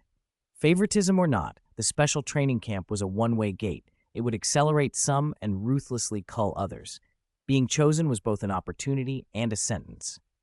Word of the call-up spread fast. Across Kuka Star, the reaction was a mixture of elation and dread. Some students celebrated. Entrance to the Special Training Camp meant exposure to superior resources and instructors, and a real chance to reach the Stellar Cultivation Camp. Others panicked. The program's elimination policy would be merciless. Families petitioned deans. A few who had expected to enter the Stellar Camp felt threatened. Those relying on steady but unremarkable progress feared they would be sidelined. The deans felt the pressure too. They understood Lorenzo's logic. Competition breeds results, but the logistics, the training cycles, the assessment metrics had to be recalibrated. They began immediately to prepare. Dorm assignments inside the converted spaceship, scheduling of the 60 instructors' rotations, allocation of mental simulation arenas and sparring halls, and emergency medical contingencies. The C9 class ship could shelter and train hundreds simultaneously, but only if resources were strictly managed and the weak culled fast. Lorenzo watched from his office as the first wave of messages went out and the gears of the academies began to turn. He had no illusions about the brutality of what he'd started. Half of these recruits would be gone within months. That was the point. Kuka Star needed geniuses who could ascend to the stellar stage. Anything less would be a waste of precious resources. Li Qi packed lightly but deliberately. He took only what he needed, a few practice tools, his virtual universe interface, and items of sentimental value. He didn't know whether he'd been chosen for merit or favor. He had no guarantee of success. Still, standing in the doorway of his dormitory with his small pack over one shoulder, he felt a resolve settle in him. If he was going to be in the Special Training Camp, he would make it count. Whether by talent, hard work, or sheer stubbornness, he would fight for a spot in the Stellar Cultivation Camp. As the first cohorts of students prepared to depart, the converted C9 class ship gleamed against the prairie sky. A new crucible had been forged for Kuka Star. Inside, instructors readied lesson plans, deans adjusted quotas, and in 100 dormitories across the academies, young cultivators braced themselves for the toughest months of their lives. The Special Training Camp had begun. Chapter 31. Loosening Bottleneck. Li Qi's eyes narrowed as he thought it through seriously. The United Cultivation Camp would never have allowed apprentice-level students to enter, he muttered. But I was invited to the Special Training Camp, which means the entry threshold there is lower than the United Cultivation Camps. A lower threshold means more people will get in. Cultivation resources are limited. If they were distributed the way the United Cultivation Camp did, each student would get far less. A special training camp meant to prepare geniuses for the Stellar Cultivation Camp wouldn't be that foolish. The only conclusion is that competition here is brutal and the elimination rate must be terrifying. He frowned. Competition didn't scare him. What worried him was not knowing how the special training camp judged progress. If the assessment were purely based on realm advancement, that would be very unfavorable. He recalled Chaoguang Academy's entrance test. The Empire valued amplitude and skill highly. Realm was only an auxiliary reference. That settled it. So long as my skill improvement outpaces others, my chance of elimination will be lower, he told himself, and the tension eased. With a clear head, he packed his things and prepared to leave for the special training camp the next day. He called his family to tell them the news. His mother fussed as always. Eat well, sleep well, take care of yourself. His father, Derek, said little. He didn't want to add pressure. His third uncle, Ivanko, an astral rank expert, was calm and only advised him to cultivate diligently. Li Qi suspected Ivanko already knew what awaited him. As an astral rank, he had wide information channels. He was right. Governor Lorenzo had not tried to hide the special training camp's conditions, and most astral rank figures on Kukastar already knew what it entailed.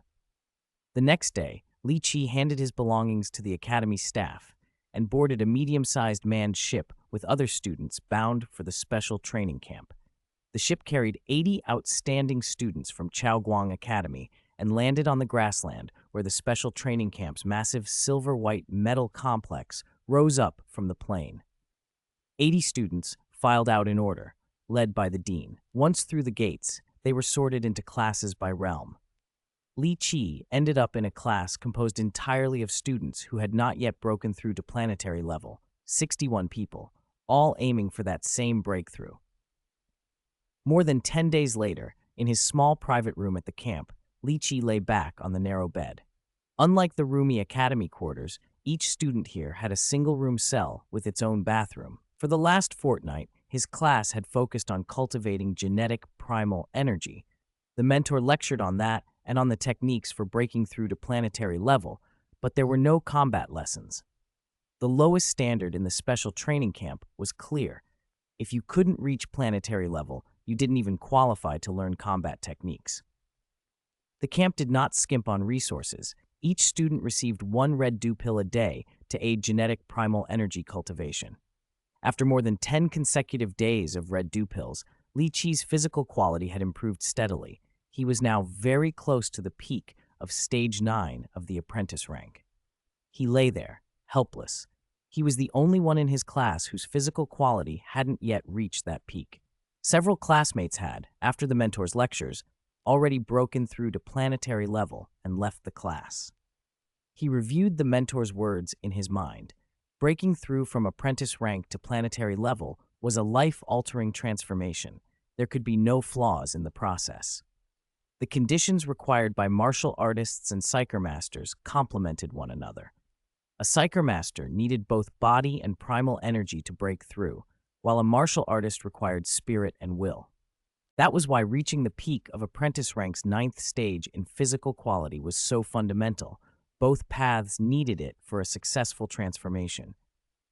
Li Qi shook his head at his predicament. He had worked hard, but his high genetic multiple demanded many times the energy of his peers to reach the same physical benchmark. Without access to a nutrient cabin, he could only rely on daily cultivation and the red dew pills. He swallowed his impatience, sat up, and resumed cultivating genetic primal energy. Meanwhile, in Governor Lorenzo's office, the governor glanced at a light screen. He frowned slightly. More than 10 days of 1 red dew pill per day, and Li Qi Royce still hasn't reached the stage 9 peak, he said aloud, curious for a moment before dismissing it.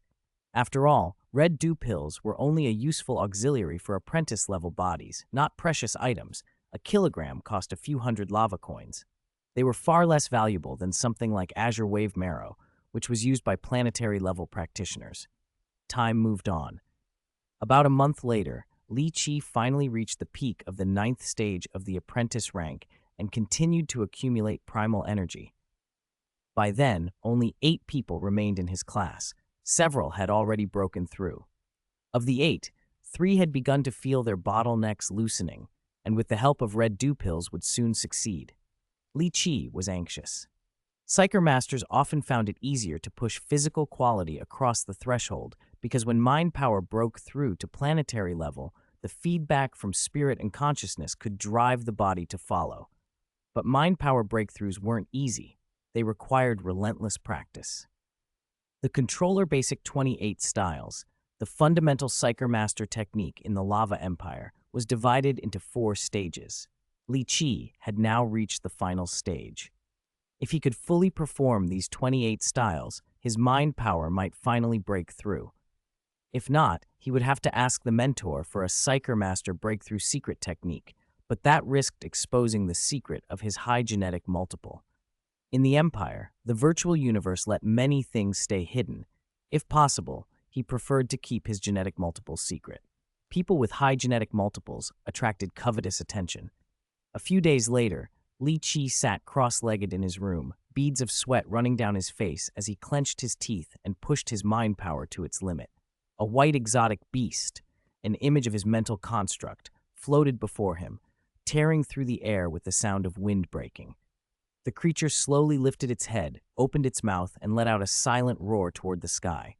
"Done!" Li Qi cried out. The image dissolved into dozens of white bone-like fragments that clattered to the floor. Ignoring the fragments, Li Qi laughed. The final stage of the controller basic 28 styles had worked. He felt his mind power bottleneck loosen. If he could flawlessly perform the complete set, he might really break through to planetary level. The mentor had emphasized that loosening the bottleneck was the key. Red dew pills only helped. With the bottleneck eased and the red dew pill assistance, a breakthrough should come soon. According to the mentor, when a Psyker master broke through to planetary level, they had to establish a miniature planet inside their sea of consciousness. Once the little planet formed, the breakthrough was successful. Li Qi suppressed the urge to rush in immediately. The bottleneck had only just loosened. There was no need to force a breakthrough yet. Finishing the 28 styles completely would increase his chance of success. Now less anxious, he aimed for stability and a higher success rate. After a short rest, he gathered the bone fragments and resumed practicing the exotic beast's roaring diagram. Another 10 days passed. Only one other student remained with him in the class. That student's bottleneck had also begun to loosen, and they were on the verge of breaking through. On this day, Li Qi could at last perform the controller basic 28 styles in full. He decided today would be the day he attempted his mind power breakthrough to planetary level. He went to the mentor's office and filed his application. "Mentor Oris," he said, "I plan to push my mind power to planetary level today. I am applying for supportive resources to assist my breakthrough." Chapter 32. Breakthrough to planetary level. Oh, you're finally going to break through. Mentor Oris, male, steady, and pragmatic, had known Li Qi's bottleneck had loosened more than 10 days earlier, but Li Qi hadn't applied for a breakthrough. As a mentor, he couldn't force a student to attempt it. If anything went wrong, he would be held responsible. Oris pulled a small cold box from the refrigerator and set it on his desk. "This is the red dew pill you need for your breakthrough. There are 15 inside. See if that's enough. If not, you can apply for 5 more. Li Qi smiled. "I'll take 5 more. Make it a round number." Oris expected that. Most students did the same, and he was prepared.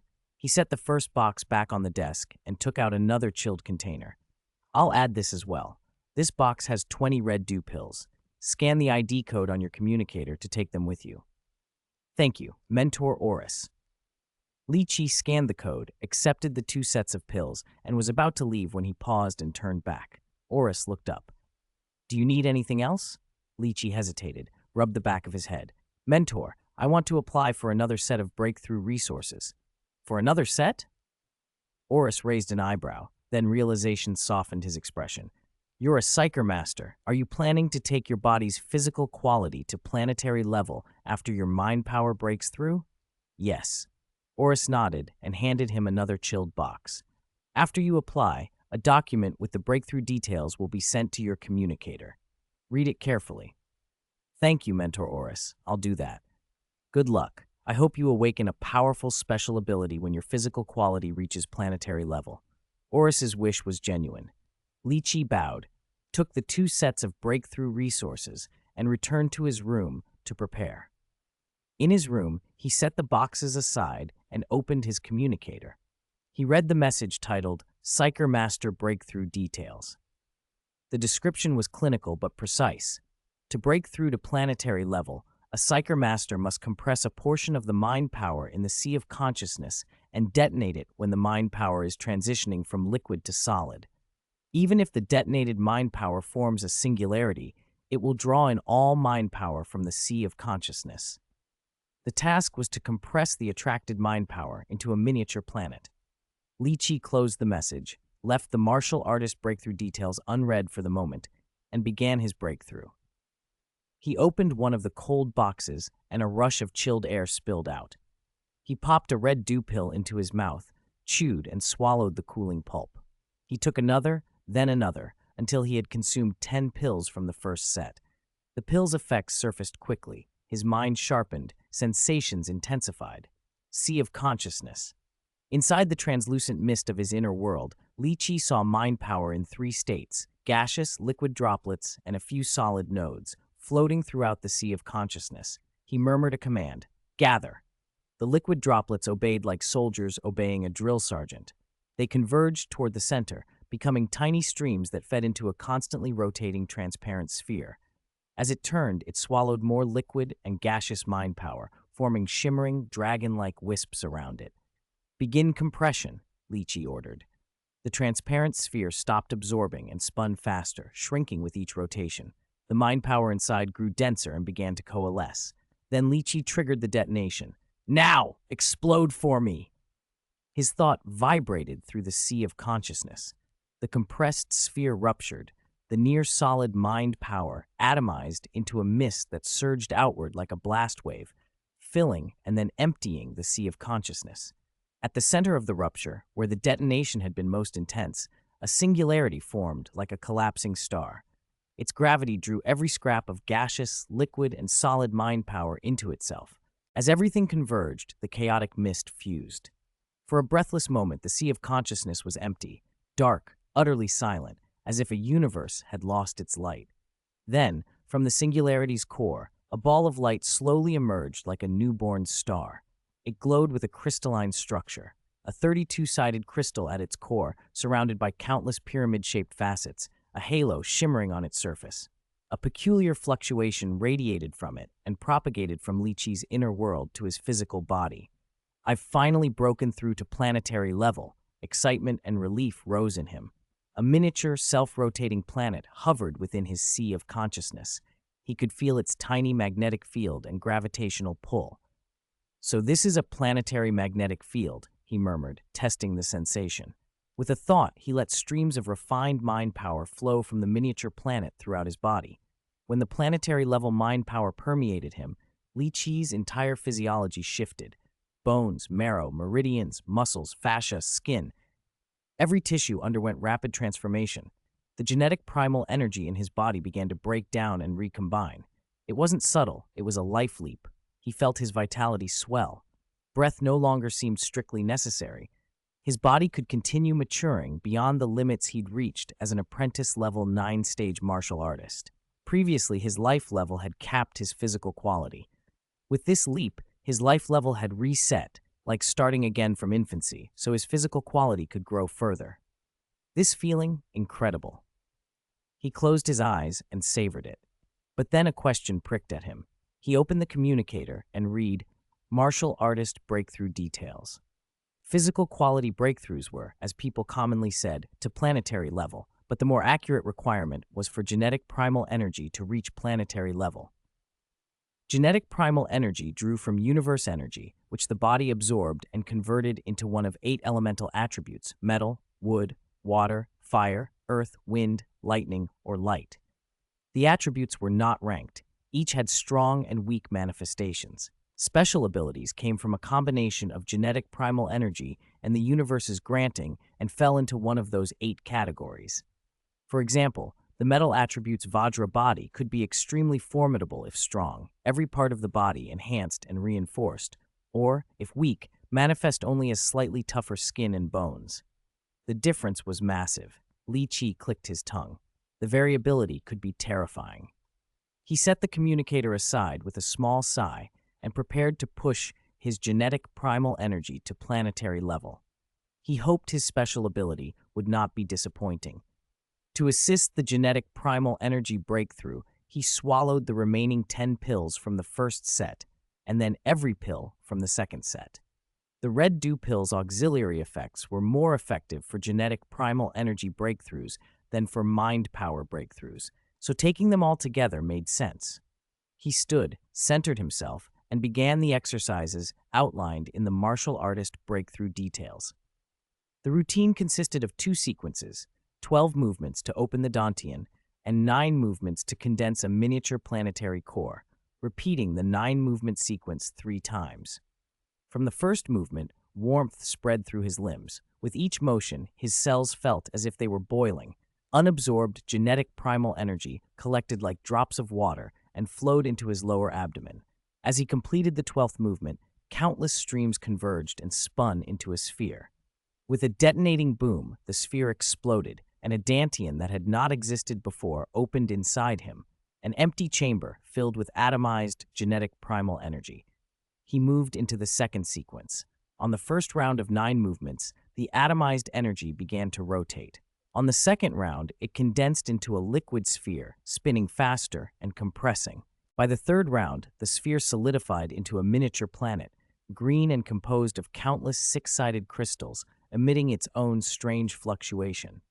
Success, Lychee breathed, elation and exhaustion mingling. He let the genetic primal energy from the green miniature planet spread through his body.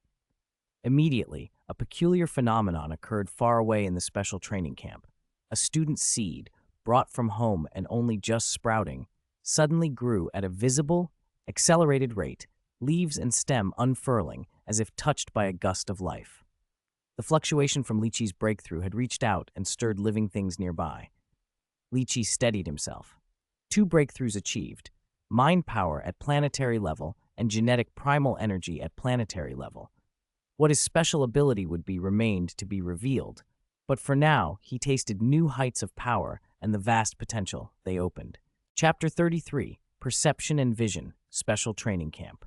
Students whose genetic primal energy was wood attribute suddenly felt the surrounding universe energy become unusually active. Their efficiency at absorbing that energy and converting it into genetic primal energy spiked several times over. 3 students stood in a corridor when the one facing the window froze, disbelief written all over his face. The boy in black asked, "What's wrong?" "The flowers outside, they've bloomed," the dazed student whispered, the question still hanging in his tone as if he couldn't believe his own eyes. "What?" asked the student in purple. "There are flowers blooming on the grassland?" This time the dazed student's voice was sure. "A lot of them, and they're blooming really fast." The purple-clothed student leaned to look out the window and fell silent, stunned. The black-clothed student, annoyed, said, "You two trying to prank me again?" He was used to being tricked, and he wasn't going to fall for it this time. But as he turned, curiosity got the better of him. He glanced out the window and immediately stopped mid-sentence. So many flowers. Outside stretched a vast grassland. Yesterday it had been merely green. Now it was a riot of color. Red, purple, pink, yellow, white. Flowers that normally bloomed at different months of the 14 had opened at once. Not only were species from different seasons blooming together, the whole meadow pulsed with vitality. Seeds in the soil were rooting and sprouting, shoots uncurling and growing visibly before their eyes until blossoms finally opened. The 3 students weren't the only ones to notice. Others by the windows gaped, and many pulled out communicators to record the extraordinary sight or call friends to come and see. In the governor's office, Lorenzo, who had been bent over paperwork, suddenly looked up and turned his gaze toward Lychee's dormitory. Surprise flickered across his face. "Law fluctuations," he murmured. Lorenzo was a powerful individual. He could have broken through to Territory Lord at any time, but he remained at universe level by choice, preparing for the universe peak's strongest battle. His domain attainment had reached major achievement, and his law comprehension had advanced to the beginner stage, allowing him to sense law fluctuations. He had just picked up a fluctuation originating from the special training camp and had already determined its direction. He moved in an instant, appearing at Lychee's building, then flashed and reappeared tens of meters away, taking up a position in the shadows. He stared where the fluctuation had seemed to come from, narrowing his eyes. "It's gone," he said, disappointed. "I was so close, my mind power might have locked onto it." If he were a psyker master, the moment he sensed law fluctuations, he could have covered the entire camp with his mind power and locked onto the source. As a martial artist, his mind power was far weaker. Back in his office, Lorenzo puzzled over the nature of the fluctuation and decided to investigate the students more closely. Reports were gathered. Inside Li Qi's room, it was confirmed that Li Qi, whose genetic primal energy had just broken through to planetary level and who was currently covering his body with planetary level GPE, had experienced something unusual. He had glimpsed the rooting and sprouting of plants, the very beginning of creation, and had felt as if he'd seen the essence of life. The impression had been startling but fleeting, lasting only an instant. When Li Qi withdrew his GPE and covered himself again, the vision did not recur. Could it have been an illusion? He examined the subtle changes in his body. My genetic primal energy is wood attribute, he thought. What exactly is my special ability? It feels like nothing special except that my vitality is stronger. Half an hour later, Lorenzo had compiled the latest intelligence in his office, a student's breakthrough to planetary level, and the bizarre, simultaneous blooming on the grassland. Putting those facts together, he became almost certain the phenomenon had been caused by a special ability awakened during the student's breakthrough, the kind powerful enough to create law fluctuations. The universe was vast and strange. The abilities unlocked by a genetic primal energy breakthrough to planetary level could be wondrous, even rivaling the innate secret techniques of some races.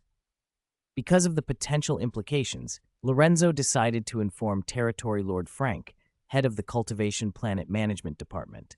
He had someone list the students who had broken through that day and then entered the virtual universe to contact Frank.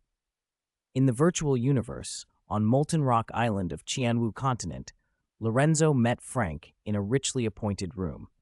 It was their first private meeting. Frank's law comprehension approached the comprehension level, and his power was formidable. Otherwise, he wouldn't be the head of the department. Still, he treated Lorenzo as an equal. Lorenzo knew why.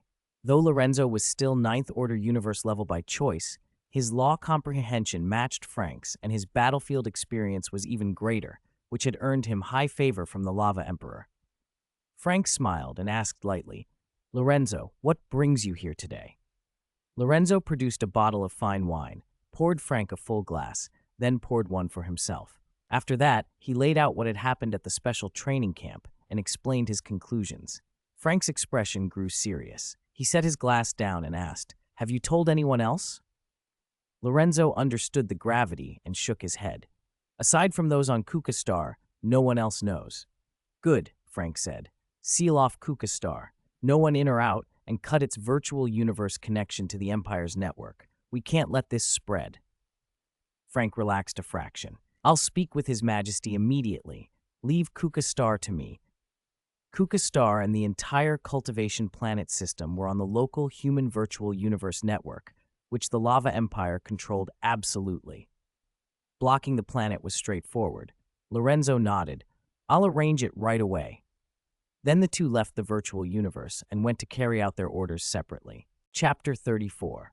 Lava Emperor Kuka Star Special Training Camp. The recent anomaly had become the talk of everyone there. No one had ever seen anything like it. It was the first time both mentors and students had witnessed such an event. In the governor's office, Lorenzo signed a document and sent it to the spaceport outside Kuka Star. The order would cut Kuka Star off from the real universe, and no ship would reach the planet for an indeterminate time.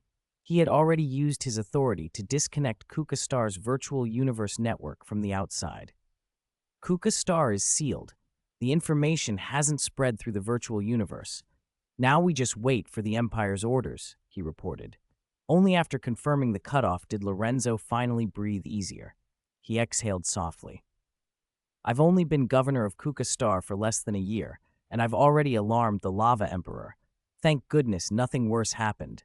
The consequences could have been unimaginable." As an external member of the Great Axe Battleground's Qianwu branch, Lorenzo had sworn allegiance to the Lava Empire, and ultimately to the Lava Emperor. The Lava Emperor was a legendary figure across the Qianwu universe country, a world lord who, according to rumor, had personally defeated an undying spiritual god and earned the title Lava World Master. Lorenzo himself had fought tens of thousands of life-or-death battles in the Great Axe Battleground and had built a modest reputation within the Lava Empire. He had received invitations from many factions, some led by world lords, but none had swayed him until the Lava Empire made its offer. 100 years, he thought, heart racing at the memory. Serve as governor of Kuka Star for 100 years, and I'll receive guidance from the Lava Emperor. He still remembered Domain Lord Betkos's pitch when recruiting him.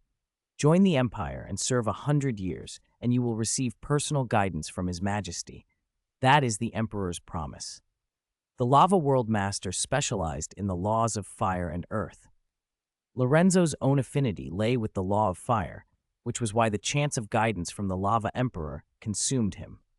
If I could be personally mentored by the Lava Emperor, Lorenzo told himself, my chances in the Cosmic Peak Genius battle would skyrocket. Born on an indigenous planet, Lorenzo knew how limited his path had been.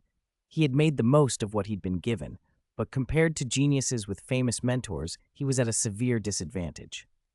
With his current strength, the Cosmic Peak Genius battle would only make him marginally stronger, still far from the core layer of organizations like the Virtual Universe Corporation or the Great Axe Battleground. Even among the top 1,000 in the Cosmic Peak Genius battle, many competitors already held deeper comprehension of the laws than he did, and the universe-rank practitioners among them were on another level entirely. My real aim is to join the Qianwu Dojo through the Cosmic Peak Genius battle, he admitted. The Qianwu Dojo was the most powerful force in the Qianwu universe country after the 5 great giants, operating directly under the Qianwu country lord, a figure greater even than an undying spiritual god. Being brought into the core of the Qianwu Dojo would effectively make one a member of the Qianwu universe country's inner circle. To become a true strong practitioner, one needs cultivation resources, materials, secret manuals, and the guidance of renowned mentors, Lorenzo thought. He glanced out the window with a faint, wistful envy. How different things might have been if he had been born on a cultivation planet where apprentices could fall under the tutelage of masters from the earliest levels through astral rank. But such planets were rare. The entire Lava Empire encompassed over 400 star systems and yet had only a little over 400 cultivation planets, roughly 1 per system. On ordinary life planets, even an astral rank was a dominating rarity. Producing one could take tens of thousands of years without resources. Kuka Star, fortunately, already hosted hundreds of astral rank practitioners, and that number didn't include those who had left the planet. He thought of his disciple. Ian, this is all your teacher can do for you, Lorenzo mused. He wanted Ian admitted to the Stellar Cultivation Camp. The mentors there were professionals at nurturing genius, far more effective than Lorenzo's own patchwork methods. The Stellar Cultivation Camp employed 8 domain lords, each specializing in different attributes so students received targeted guidance. Professionalism, in every sense. While Lorenzo lingered in thought, Domain Lord Frank, head of the Lava Empire's Cultivation Planet Department, arrived at the Imperial Palace on Lava Emperor Star. The palace complex was compact, about the size of a town, its reddish-brown structures practical but lavish inside. After waiting outside the main hall, Frank was finally admitted and bowed when he stopped 10 meters from the elevated throne. Your Majesty, he said respectfully. On the throne sat a man who would have been over 3 meters tall even when seated. Burly and broad, his face had a distinct national character and 4 pronounced tusks at his mouth. His skin was fiery red and his aura crushingly powerful. Most striking were the red and earthy yellow patterns at the center of his forehead, 2 overlapping sigils that could be clearly distinguished despite his skin tone. Those patterns were more than decorative. They marked recognition by the laws themselves. This was Gulate Fleming, the Lava Emperor, a world lord who had once directly bested an undying spiritual god. Frank, Gulate said, do you have an important report from the real universe? Frank bowed his head. Your Majesty, Governor Lorenzo Vance of Kuka Star reports an unprecedented anomaly in the special training camp. It appears to be caused by a student breaking through to the planetary level and acquiring a special ability. A unique anomaly? What kind? Gulate's mind, operating with the broad, rapid scope of a world lord, took only a moment to place Lorenzo Vance. He had a faint impression of the ambitious young governor, solid comprehension of the law of fire, but nothing that suggested a top contender in the Cosmic Genius battle. Frank waved a hand, and a near-realistic projection blossomed in the center of the main hall. Chapter 35, Brothers and Shackles. In the main hall, a patch of grass sprang up between the two figures. Withered weeds turned green before their eyes, seeds in the soil burst open and pushed shoots upward, and finally both plants blossomed simultaneously. The Lava World Master watched the projection in silence as Frank narrated. According to the monitoring satellites, the affected area of this anomaly is extensive, about 1/3 of the core region of Kuka Star's Great Grassland, Frank said. He waved his hand, and the projection changed into a circular map. It was a complete map of Kuka Star's Great Grassland. A central swath was highlighted in green, taking up a substantial portion of the heartland. This anomaly has accelerated the conversion rate of wood-type genetic primal energy in that area, Frank continued, and Lorenzo reported law fluctuations as well. Law fluctuations? The Lava World Master sat up straighter. He could recall no record of an anomaly like that. With his wealth, slightly greater than a Marquise-level Undying, and access to many secrets, his lack of memory signaled the anomaly's unusual nature. He issued an order, calm but curt. Seal off all news and await my orders. Yes, Your Majesty. Frank bowed and left the hall. When the doors closed, the Lava World Master reached out mentally and connected to the virtual universe. Qianwu Continent, Qianwu Mountain, a place where many undying powerhouses under the Qianwu Universe country resided. The Qianwu Country Lord's Palace sat atop the summit, and the mountainside was dotted with hundreds of palaces belonging to confidence and high-ranking undying spiritual gods. The Lava World Master arrived at one of those palaces and was greeted with formal respect by guards at the gate and inside, as if he were the master of the estate. In the central hall, a burly man sat on a throne. When he saw the Lava World Master approaching, he rose with a smile. "Ha, fifth brother, I was just about to look for you." "Congratulations, second brother, on achieving your wish and becoming a Marquise. From now on, I should address you as Rong Dian Hao." The Lava World Master returned the smile genuinely. He was pleased that his sworn brother had succeeded. Rong Dian Hao deflected the praise modestly, though the pride in his voice was obvious. The two brothers, separated for decades, fell into easy conversation, skirting undying business and trading amusing anecdotes. Then the Lava World Master mentioned the unprecedented anomaly on one of his cultivation planets. Rong Dian Hao immediately became interested. He had heard nothing of it either. As a trusted subordinate of the Qianwu Country Lord and fresh to the Marquis rank, Rong Dian Hao used his new authority to pull up detailed information from the virtual universe. Both men were surprised by what they saw. Special ability, source of life, the report read. Ranked among the top 3 special abilities in the universe. Possesses extremely strong self-recovery capabilities. Its genetic primal energy enhances and cultivates plant life, and it has very high affinity for the wood law. Note, the strongest wielders of the source of life will achieve super-fast divine power recovery after breaking through to Undying. At the end of the entry, the Lava World Master read softly, value ranges from 1 Hunyuan unit to 1,000 Hunyuan units. Rong Dian Hao clicked his tongue. As expected for a top 3 universal ability, the maximum value, 1,000 Hunyuan units, is equivalent to the wealth of an immortal military lord. The range is too wide, the Lava World Master said. A minimum of 1 Hunyuan unit, a maximum of 1,000. Only 1,000 Hunyuan units? Rong Dian Hao's eyes brightened at the thought. Fifth brother, that's only the wealth of a relatively modest immortal military lord. Rong Dian Hao, though newly a Marquise, still considered 1,000 Hunyuan a significant amount. The Lava World Master shook his head. Would you buy a treasure that could rapidly restore divine power for 1,000 Hunyuan?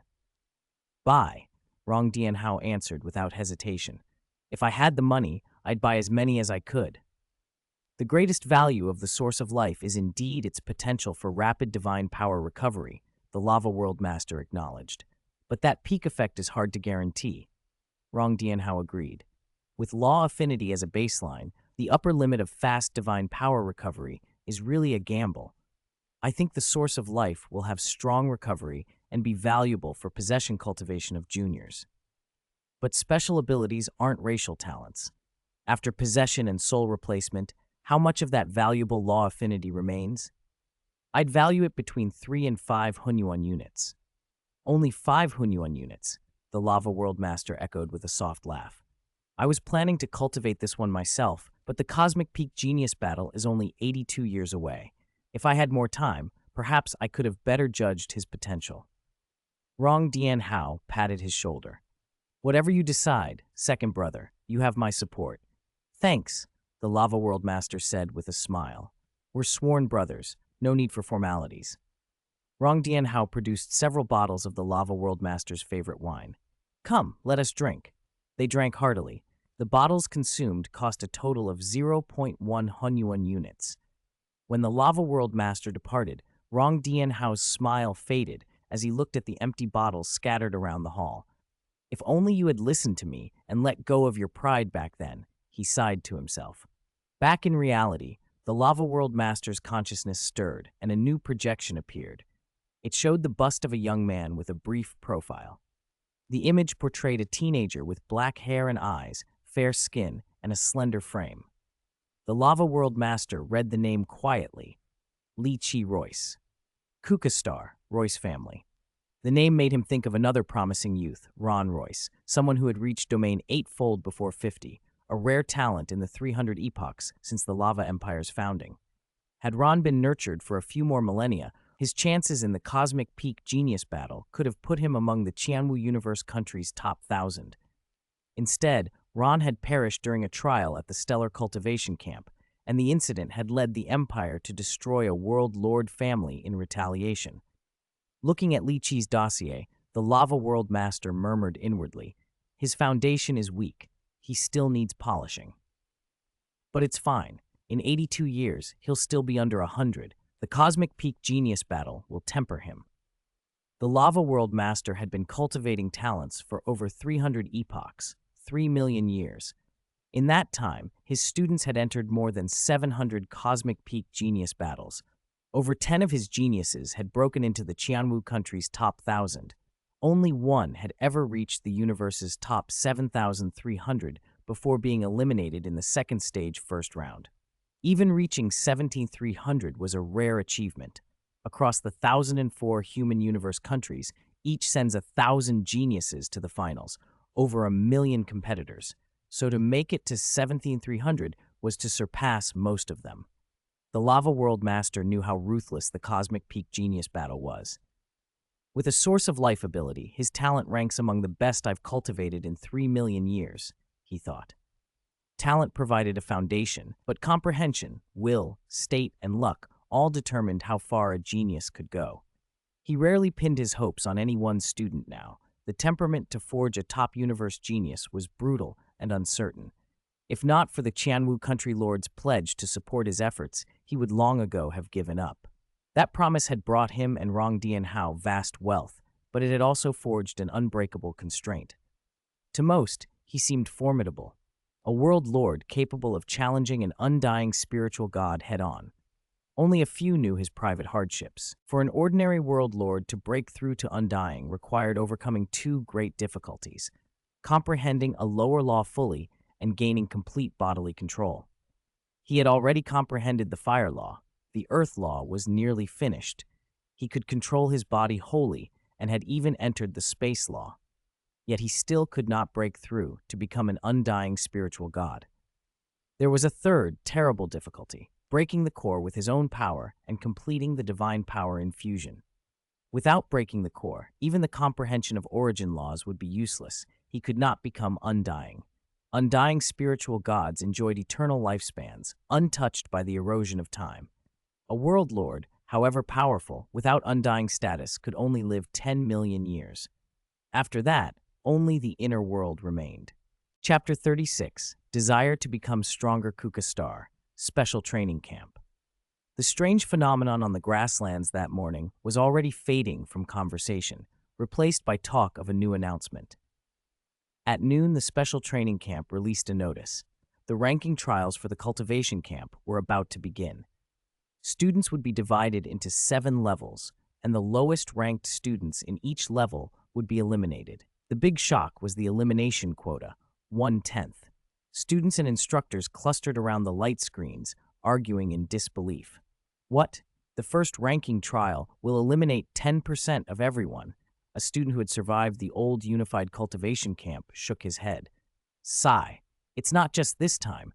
It looks like every ranking trial from now on will cut this many people. I miss the old system. An instructor murmured, the first trial alone will eliminate 50 people. Governor Lorenzo clearly isn't satisfied with the old way. In the governor's office, Lorenzo watched the worried faces flickering across the screen and nodded. Good, their attention is on the ranking trials. He waved a hand, and the light screen vanished. The doorbell chimed. Lorenzo sipped his water. Come in. Li Chi pushed the door and stepped inside. Your Excellency, Governor, you wanted to see me? Li Chi Royce. Lorenzo smiled as he regarded the young man whose recent actions had caused a stir. My disciple mentioned you. My disciple? Li Chi's surprise was perfectly timed. May I ask who your disciple is, Governor? The instructor who specially approved your entry to Chaoguang Academy. Lorenzo's smile broadened. Instructor Ian. Li Chi remembered the instructor who had signed off on his admission. Where did he go? He entered the Stellar Cultivation Camp. You'll meet him in time. Lorenzo's tone was light but ambiguous. Li Chi frowned. Meet him. In the future? You'll understand later. Lorenzo's expression then turned serious. The smile fell. But let's drop the small talk. I'm here to announce an order from the Empire's Cultivation Planet Department. Li Chi's face grew solemn as he listened. Lorenzo read aloud, due to Li Chi Royce's special talent, he is specially approved to enter the Stellar Cultivation Camp. Li Chi froze. Enter the Stellar Cultivation Camp? He had only just begun to accept Chaoguang Academy. This was a leap he had never expected. He knew how difficult it was to get into the Stellar Cultivation Camp. The words coming from the governor of Kukastar sounded unreal.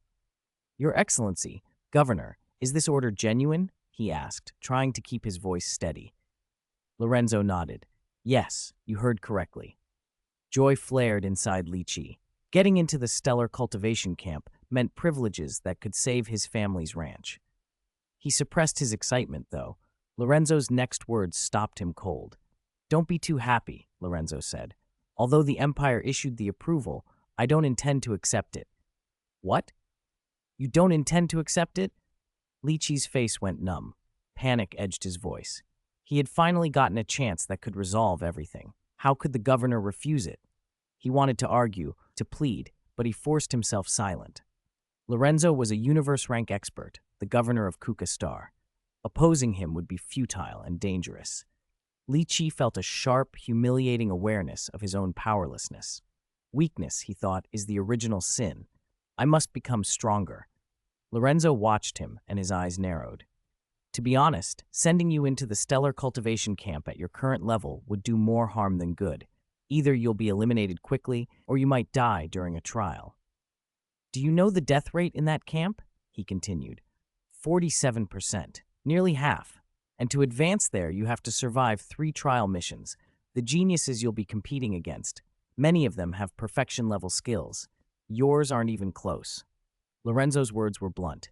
I've reviewed your file. You're trying to use Stellar Camp privileges to protect your family's ranch. I understand that, but I won't accept the Imperial Order as is. However, I'm not without mercy.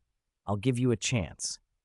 He paused, and a rotating image of a B-grade nutrient capsule appeared on the light screen. If you raise your skills to perfection within 1 year, I will accept the Empire's order. As an incentive, you'll receive this nutrient capsule. It can, directly and without side effects, raise your genetic primal energy to planetary level 9. Lorenzo swiped, and a blood-red triangular weapon spun into view. And if you comprehend a domain within 1 year, I will personally fund the purchase of a second-tier low-grade mind energy weapon for you, the Bloodblade Cone. Li Chi stared at the images. What if I can't reach perfection within a year? I'm a fair man.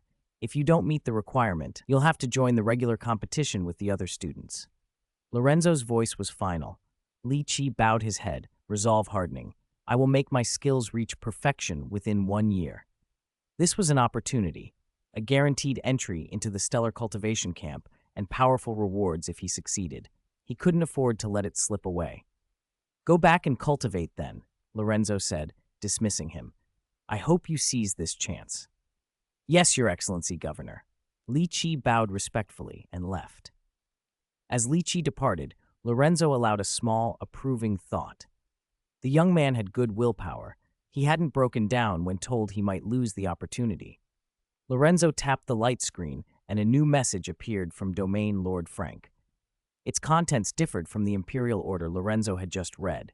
Frank made no mention of special approval for Li Qi to enter the stellar cultivation camp. His instruction was simply to guide Li Qi, ideally helping him raise his skills to perfection within 3 years so he could enter the stellar cultivation camp for cultivation. 3 years? Lorenzo frowned. That was far too long. Perfection in combat skills shouldn't take that long. He shook his head and smiled slightly. At most 2 years, at least half a year, he murmured. I can get this kid's combat skills to perfection.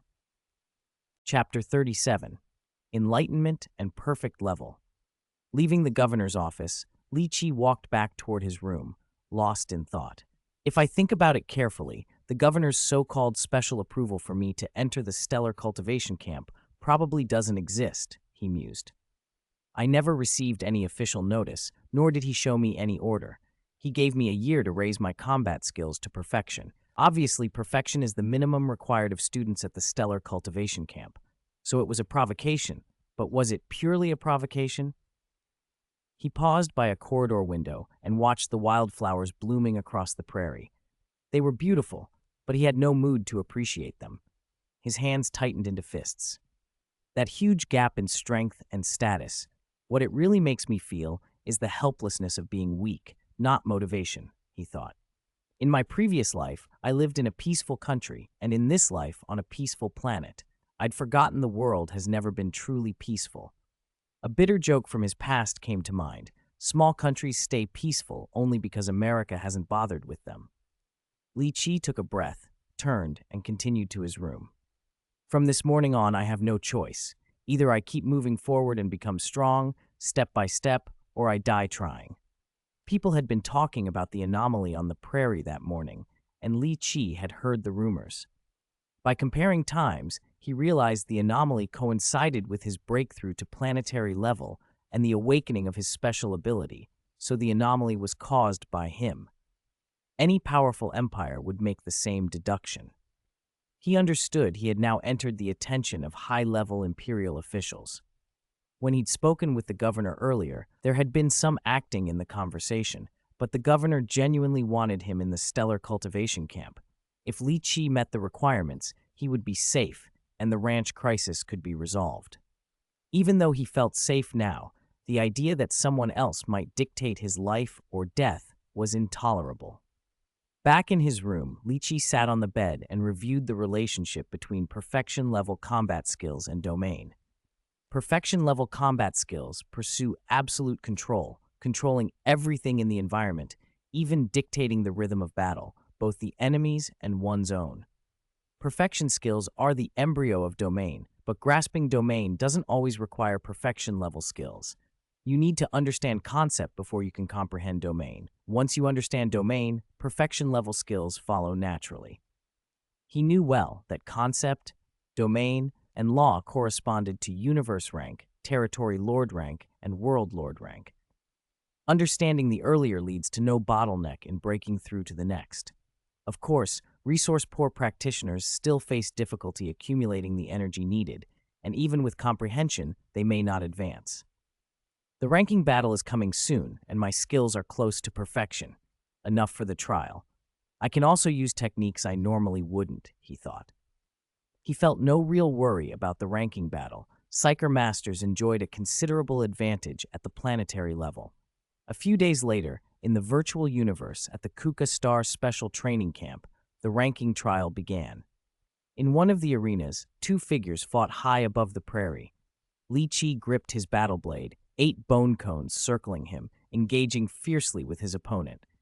The other students' techniques were stronger, especially in explosive power. Li Qi struggled and relied on the bone cones to attack from all directions. Seeing the bone cones pin the enemy, Li Qi sighed inwardly. As I thought, my close combat is still far inferior to martial artists of the same rank. Because his close quarters skill lagged, whenever he couldn't hold the fight, he used the bone cones to restrain the opponent. The pinned student shouted angrily, "Hey, Li Qi, don't go too far." He felt wronged. In close combat, he far outmatched Li Qi, but the bone cones had already pinned him several times. Without them, he would have cut Li Qi down a long time ago. Either use your Psyker Master methods, or fight me in close combat properly. Is it fun to keep playing these disgusting tricks? He roared. Li Qi ignored him, using mind power to retract the bone cones and closing in for melee. The opponent grinned and shouted, "Good!" His body shimmered with purple genetic primal energy. Thunder hissed faintly as the two tangled in close quarters. Within 10 seconds, the other student had gained the upper hand. In a few more, he would have won. "Ha! Die!" The student laughed triumphantly, relieved at finally gaining payback for previous humiliations. Then, suddenly, 8 bone cones shot out from every direction again. "Bastard!" the student cursed. He swung his blade to shatter several bone cones and flickered to dodge the rest. Without armor, he couldn't ignore a Psyker Master's bone cone assault. "Disgusting, truly disgusting," he yelled. "Li Qi Royce, this time you win. Just you wait." Fuming, he conceded and left the arena. The match had infuriated him. He accepted that Psyker Masters had an advantage and that Li Qi's true combat ability might be superior, but he resented being toyed with. Li Qi had deliberately fought him with mediocre close combat moves, and when at a disadvantage deployed Psyker Master methods to pin him, then resumed close combat, an utterly humiliating tactic. A grudge had formed. Li Qi watched his opponent go and thought, "That's the 5th one." He'd known it would offend the others, but he'd chosen those 5 opponents deliberately. They were classmates whose strength had fallen to the bottom of the ranking, convenient sparring partners for close combat practice. After these 5 matches, Li Qi had improved a bit. The next opponents would be stronger. He needed to focus on winning with object manipulation attacks. After several days of fighting, the ranking trial concluded. Li Qi placed near the top, thanks largely to his Psyker Master advantage. The students at the bottom were eliminated and forced to leave the special training camp, including the 5 he had offended. With the trial over, Li Qi returned to his usual cultivation, continuing to hone his combat techniques. Combat skills don't improve like genetic primal energy or mind power cultivation. The former requires constant practice and sharpening in battle, while the latter needs steady accumulation. A month later, Li Qi succeeded in raising his combat skills to perfection. He could now fight using the environment itself without relying on mind power assistance. After breaking through to perfection, his close combat skills leapt forward. From only being able to bully the weakest classmates, he now matched students in the middle of the rankings. His power amplification remained relatively low, but his control and technique had reached a new level. Chapter 38. Artistic Conception and Domain Governor's Office. Lorenzo watched the light screen as it replayed Li Qi's sparring matches. "From near perfection to perfection in just over a month," he murmured. "That's acceptable. He's young and hasn't faced life-or-death trials yet. It'll probably take him more than a year for his techniques to truly stabilize at perfection." He was neither surprised nor disappointed. The result matched his expectations. After his combat techniques had broken through to perfection, Li Qi did not relax. He continued to cultivate. In the following 6 months, he made no further breakthroughs in his perfection-level techniques, but his explosive power grew to the standard of an ordinary academy student. Then the second ranking trial arrived. Unlike the first trial, which had been divided into 7 groups, this one split students into 3 groups by the length of time they had trained at the academy. Li Qi was placed in the lowest group, students who had been at the academy no more than 3 years, whose overall strength lagged behind the other 2 groups. In that trial, Li Qi finished squarely in the middle of the pack. He'd done it by relying on close quarters combat throughout, refusing to use mind power assistance. That forced him to push his perfection techniques to the edge. Virtual universe, the sparring space. 2 figures clashed there, and one utterly dominated the other. Li Qi, the one being crushed, sighed inwardly. Such intense suppression, as expected from a perfection-level master. Even with his newly attained perfection techniques, he was still outclassed by a true expert. The moment they engaged, his opponent seized the rhythm and never let go. The ground split, soil flew, and grass whipped about.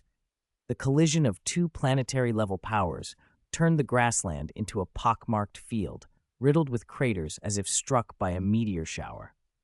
Boom! A premeditated strike hit Li Qi and sent him flying.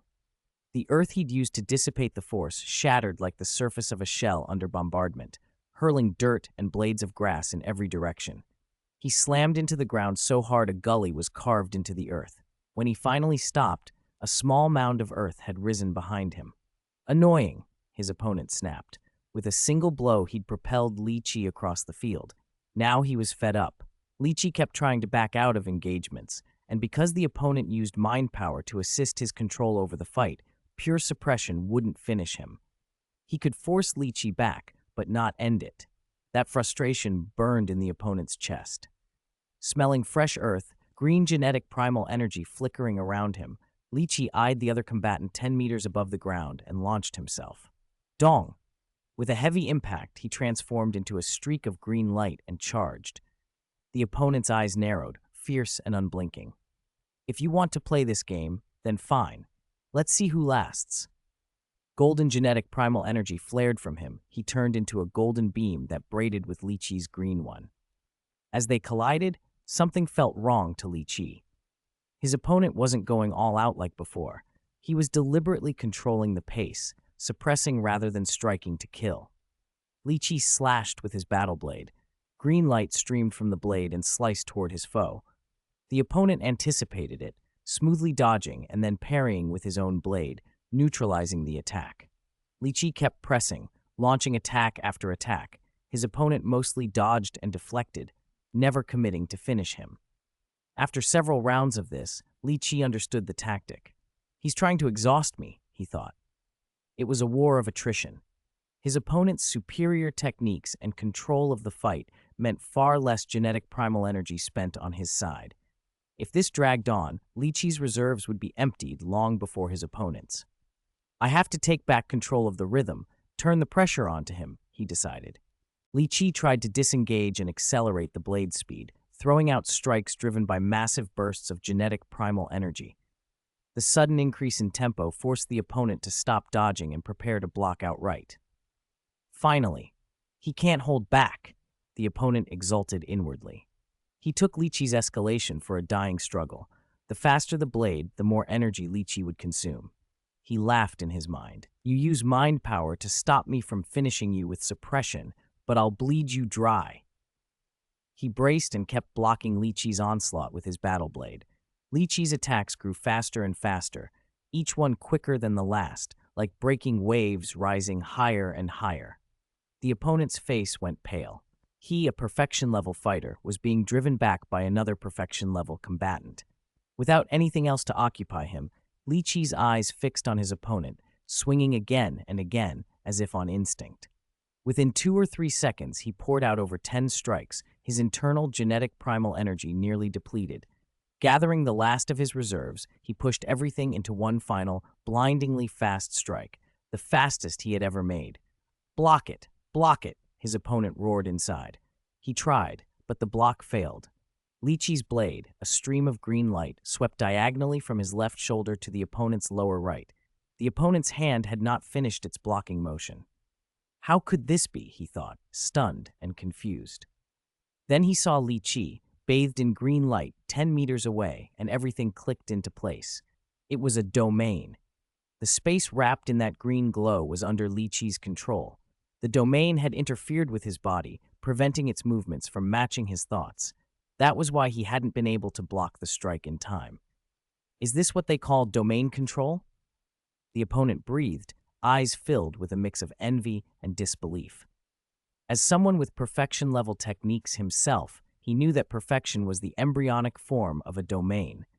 Comprehending a domain generally went hand in hand with perfection, but it wasn't strictly required to reach perfection to understand a concept. To have bypassed the usual route and grasped a domain directly, such luck and talent were deeply enviable.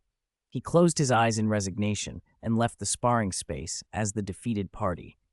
Li Qi stood in the middle of the virtual arena, the green glow still wrapping him. The sensation was strange and profound. He He felt as if the space itself were his to command, as though he were the divine thought animating it. With a flicker, his consciousness left the virtual universe and returned to his body in the real world. He removed the consciousness sensor. His body floated slightly in the air, and the green aura spilled out, enveloping the whole room.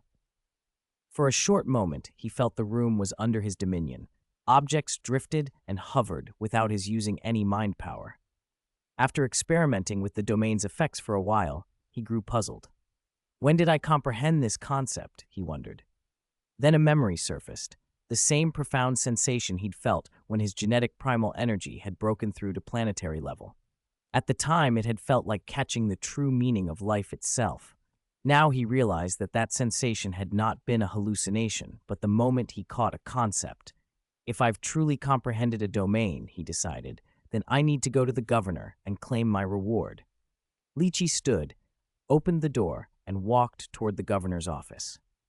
Chapter 39, Special Reward, Bloodblade Cone. Lorenzo was in his office dealing with official paperwork when a faint noise pulled his attention. He looked up toward the door, puzzled. Why is that kid here? Although he was busy as the governor of Kuka Star, he had been keeping an eye on Lychee's progress. He had reduced his checks from daily to every few days. The last time he'd watched Lychee's footage a few days ago, Lychee had only just touched the perfection rank. He hadn't expected Lychee to reach perfection in such a short time. Could the boy be giving up? No, from what Lorenzo had seen, Lychee valued his family too much to quit so easily. The door chime sounded. Come in. Lychee pushed the door open and stepped into the room. Governor. Lychee Royce, what brings you here? Lorenzo asked, then tried to needle him a little. You're not here to tell me you can't fulfill my request and are admitting defeat, are you? No, I'm here to ask you to keep your promise, Governor.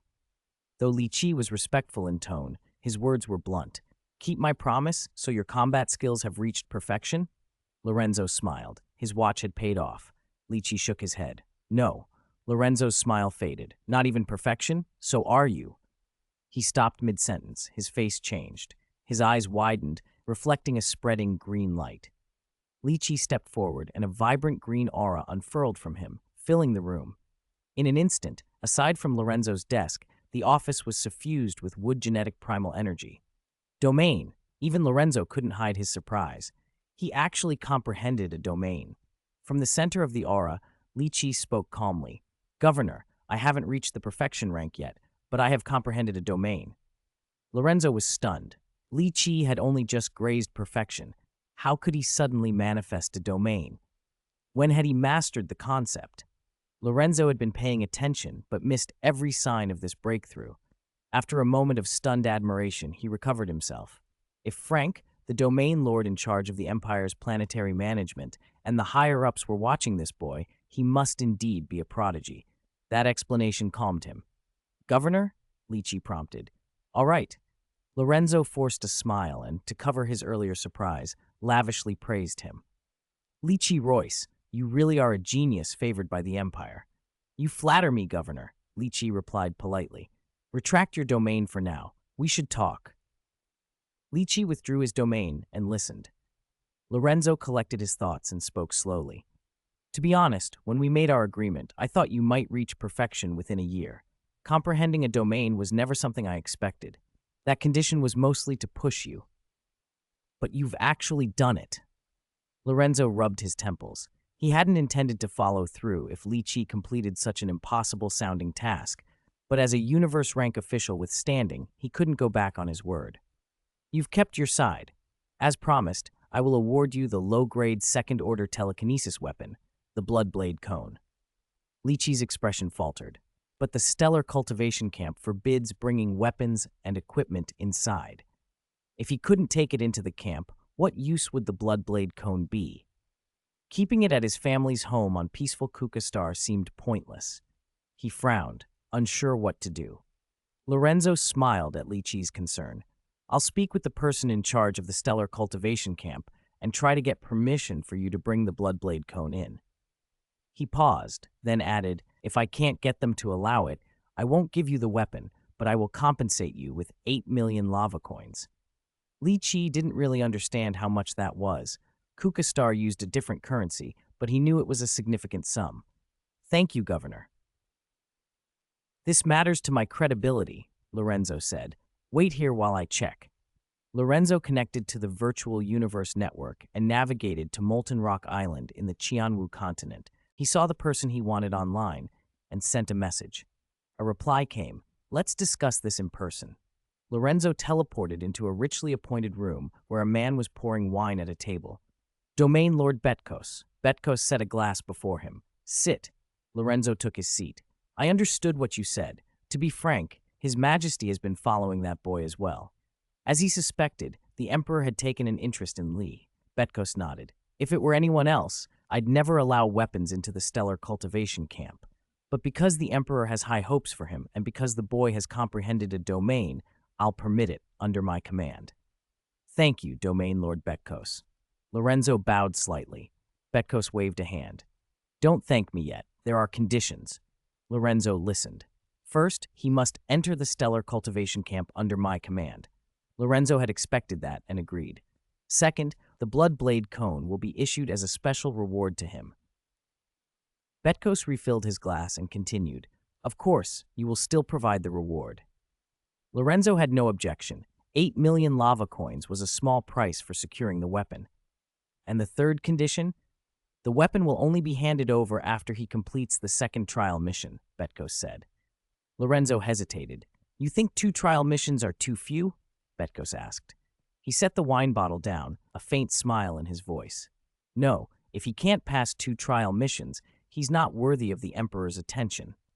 This is a stellar cultivation camp.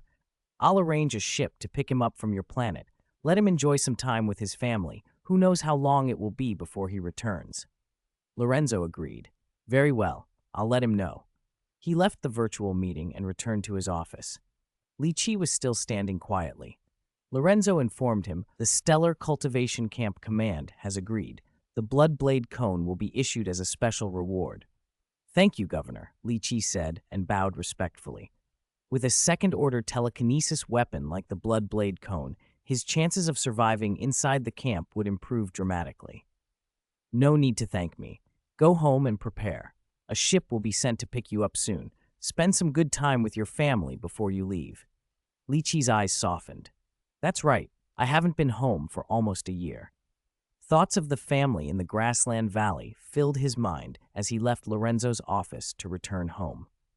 I will post one more chapter tomorrow, then Volume 2 will conclude. Chapter 40, Genius and Homecoming. After Lorenzo left, Domain Lord Betkos remained where he was. He drained a glass of wine and murmured, That man Lorenzo doesn't understand what a planetary-level domain genius really is.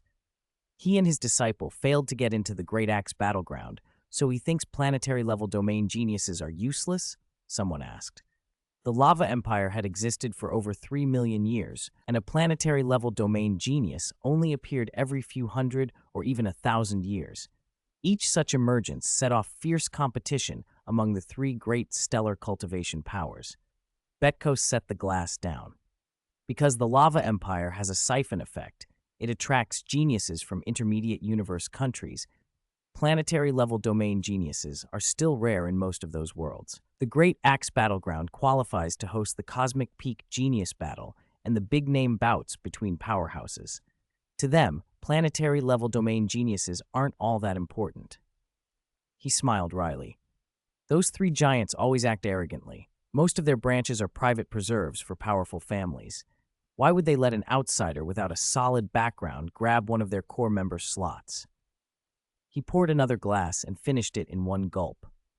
If Lorenzo hadn't aimed for the Great Axe Battleground, for the Cosmic Peak Genius Battle, and had instead sought membership with one of the 3 titans, the Universe Mercenary Alliance, Universe Galaxy Bank, or Universe First Bank, things could have been different. With his supposed identity as a planetary-level domain genius, and his disciples' similar status, he could have become an internal member of the Qianwu branch, maybe even a core member. That wouldn't have been impossible. Betkos shook his head. Ultimately, it was his vision that failed him. To have risen to this level as a native, you need opportunity, grueling cultivation, and dangerous fights. The more time someone spends cultivating, the less attention they pay to such opportunities. Otherwise, I wouldn't have been able to seize this one. He felt quietly proud of grabbing that chance. Had he not noticed the three giant swordchiar branches moving to recruit Lorenzo and acted first, one of them might have already taken the boy. He sipped his wine and mused, maybe I should teach him how a stellar cultivation camp really operates. If he doesn't know, how can he ever take over my post? If he knew the last of the first 3 trials in the camp is the deadliest, he wouldn't have told me to delay giving out the Bloodblade cone for a few more trials, he continued, voice low. The contract between the World Lord in the Lava Secret Realm, a master of the Law of Water, and the Empire was nearly up. When that World Lord broke through and left his position, Betkos would be in line to take the post. He planned to make Lorenzo the camp's administrator in his stead. He also knew Lorenzo wanted to enter the Cosmic Peak Genius Battle to join the Qianwu Dojo, the 6th largest force in the Qianwu Universe country. With Lorenzo's abilities, it would be almost impossible. The Cosmic Peak Genius Battle was packed with powerhouses. Breaking out among them was extremely difficult. Well, Betkos said, smiling faintly, there's still 10,000 years. No need to rush. He finished his wine and exited the virtual universe. Down in the valley where the Royce family lived, 2 children were playing in the woods when a noise from above made them look up through the canopy. Crack! An airship hovered silently and opened its hatch. Li Qi stepped out, a package strapped to his back. He watched the ship depart, then looked down at the familiar valley with a soft exhale. I'm back, he murmured. He had been away nearly a year. Returning to this home, everything else fell away. His heart felt light, almost cleansed. A streak of blue light appeared from the direction of the family settlement and raced toward him. As it drew near and recognized him, the figure cried out, 11. Ninth uncle, Li Qi replied with a small smile, hovering in the air. Why are you back? I thought you'd already passed the ranking battle. I did, Li Qi said. Then why are you here now? I passed the governor's assessment and qualified to enter the stellar cultivation camp. I came back while the ship picking me up is still on the way. What? You qualified to enter the stellar cultivation camp? Yes. Ninth uncle blinked, shocked into a grin that spread wide. Ha! Another genius in our family has made the stellar cultivation camp. The family's future is secure now. Li Qi watched him with quiet amusement. Come on, let's go tell great father and third brother the good news. Ninth uncle grabbed him and they flew toward the family tents. Before they reached the largest tent, Ninth uncle's voice echoed through the entrance. Big brother, look who I brought back. A gruff voice called from inside, annoyed. Ninth brother, don't make such a fuss. Li Qi recognized it as the voice of sixth brother Garabel. Perfect, sixth brother's here too. Ninth uncle pulled back the animal skin curtain and ushered Li Qi in. 11. When the 2 men inside saw little 11, who had left over a year ago, enter the tent, they stood up, surprised. Not long before, he had told the family he had passed the ranking battle and could stay in special training. Why was he back now? 11, sixth brother Garabel asked. Why are you back? He already qualified to enter the stellar cultivation camp, Ninth uncle announced proudly. What? Both men jolted, disbelief on their faces. 11 had qualified for the stellar cultivation camp in less than a year. This was astonishing. Great father, who had been listening from his mat, snapped up with reddened cheeks and excitement in his eyes. Really? Li Qi nodded. Ninth uncle wasn't exaggerating. Great father slapped his shoulder hard and laughed. Good. As expected from a genius of the Royce family. 11. How did you qualify to enter the stellar cultivation camp? Garabel asked. Li Qi left out the part about his agreement with the governor. He explained instead how he had comprehended a domain. As he spoke, the others listened intently, then suddenly understood. So, he comprehended a domain. No wonder he qualified directly for the stellar cultivation camp. Most families wouldn't know the value of such a feat. The Royce family was different. They'd produced a genius lauded by the Lava Emperor himself. Even so, the true worth of a planetary-level domain genius wasn't common knowledge. Now that they understood, excitement spread through the tent. I'll tell third brother and father right away, Garabel said, pulling out his communicator to send the message. Cough. Allow me to pad one more chapter. Volume 2, ends tomorrow. I've been feeling a bit under the weather the past few days. After taking medicine, I just want to sleep, so I haven't had a chance to outline Volume 3.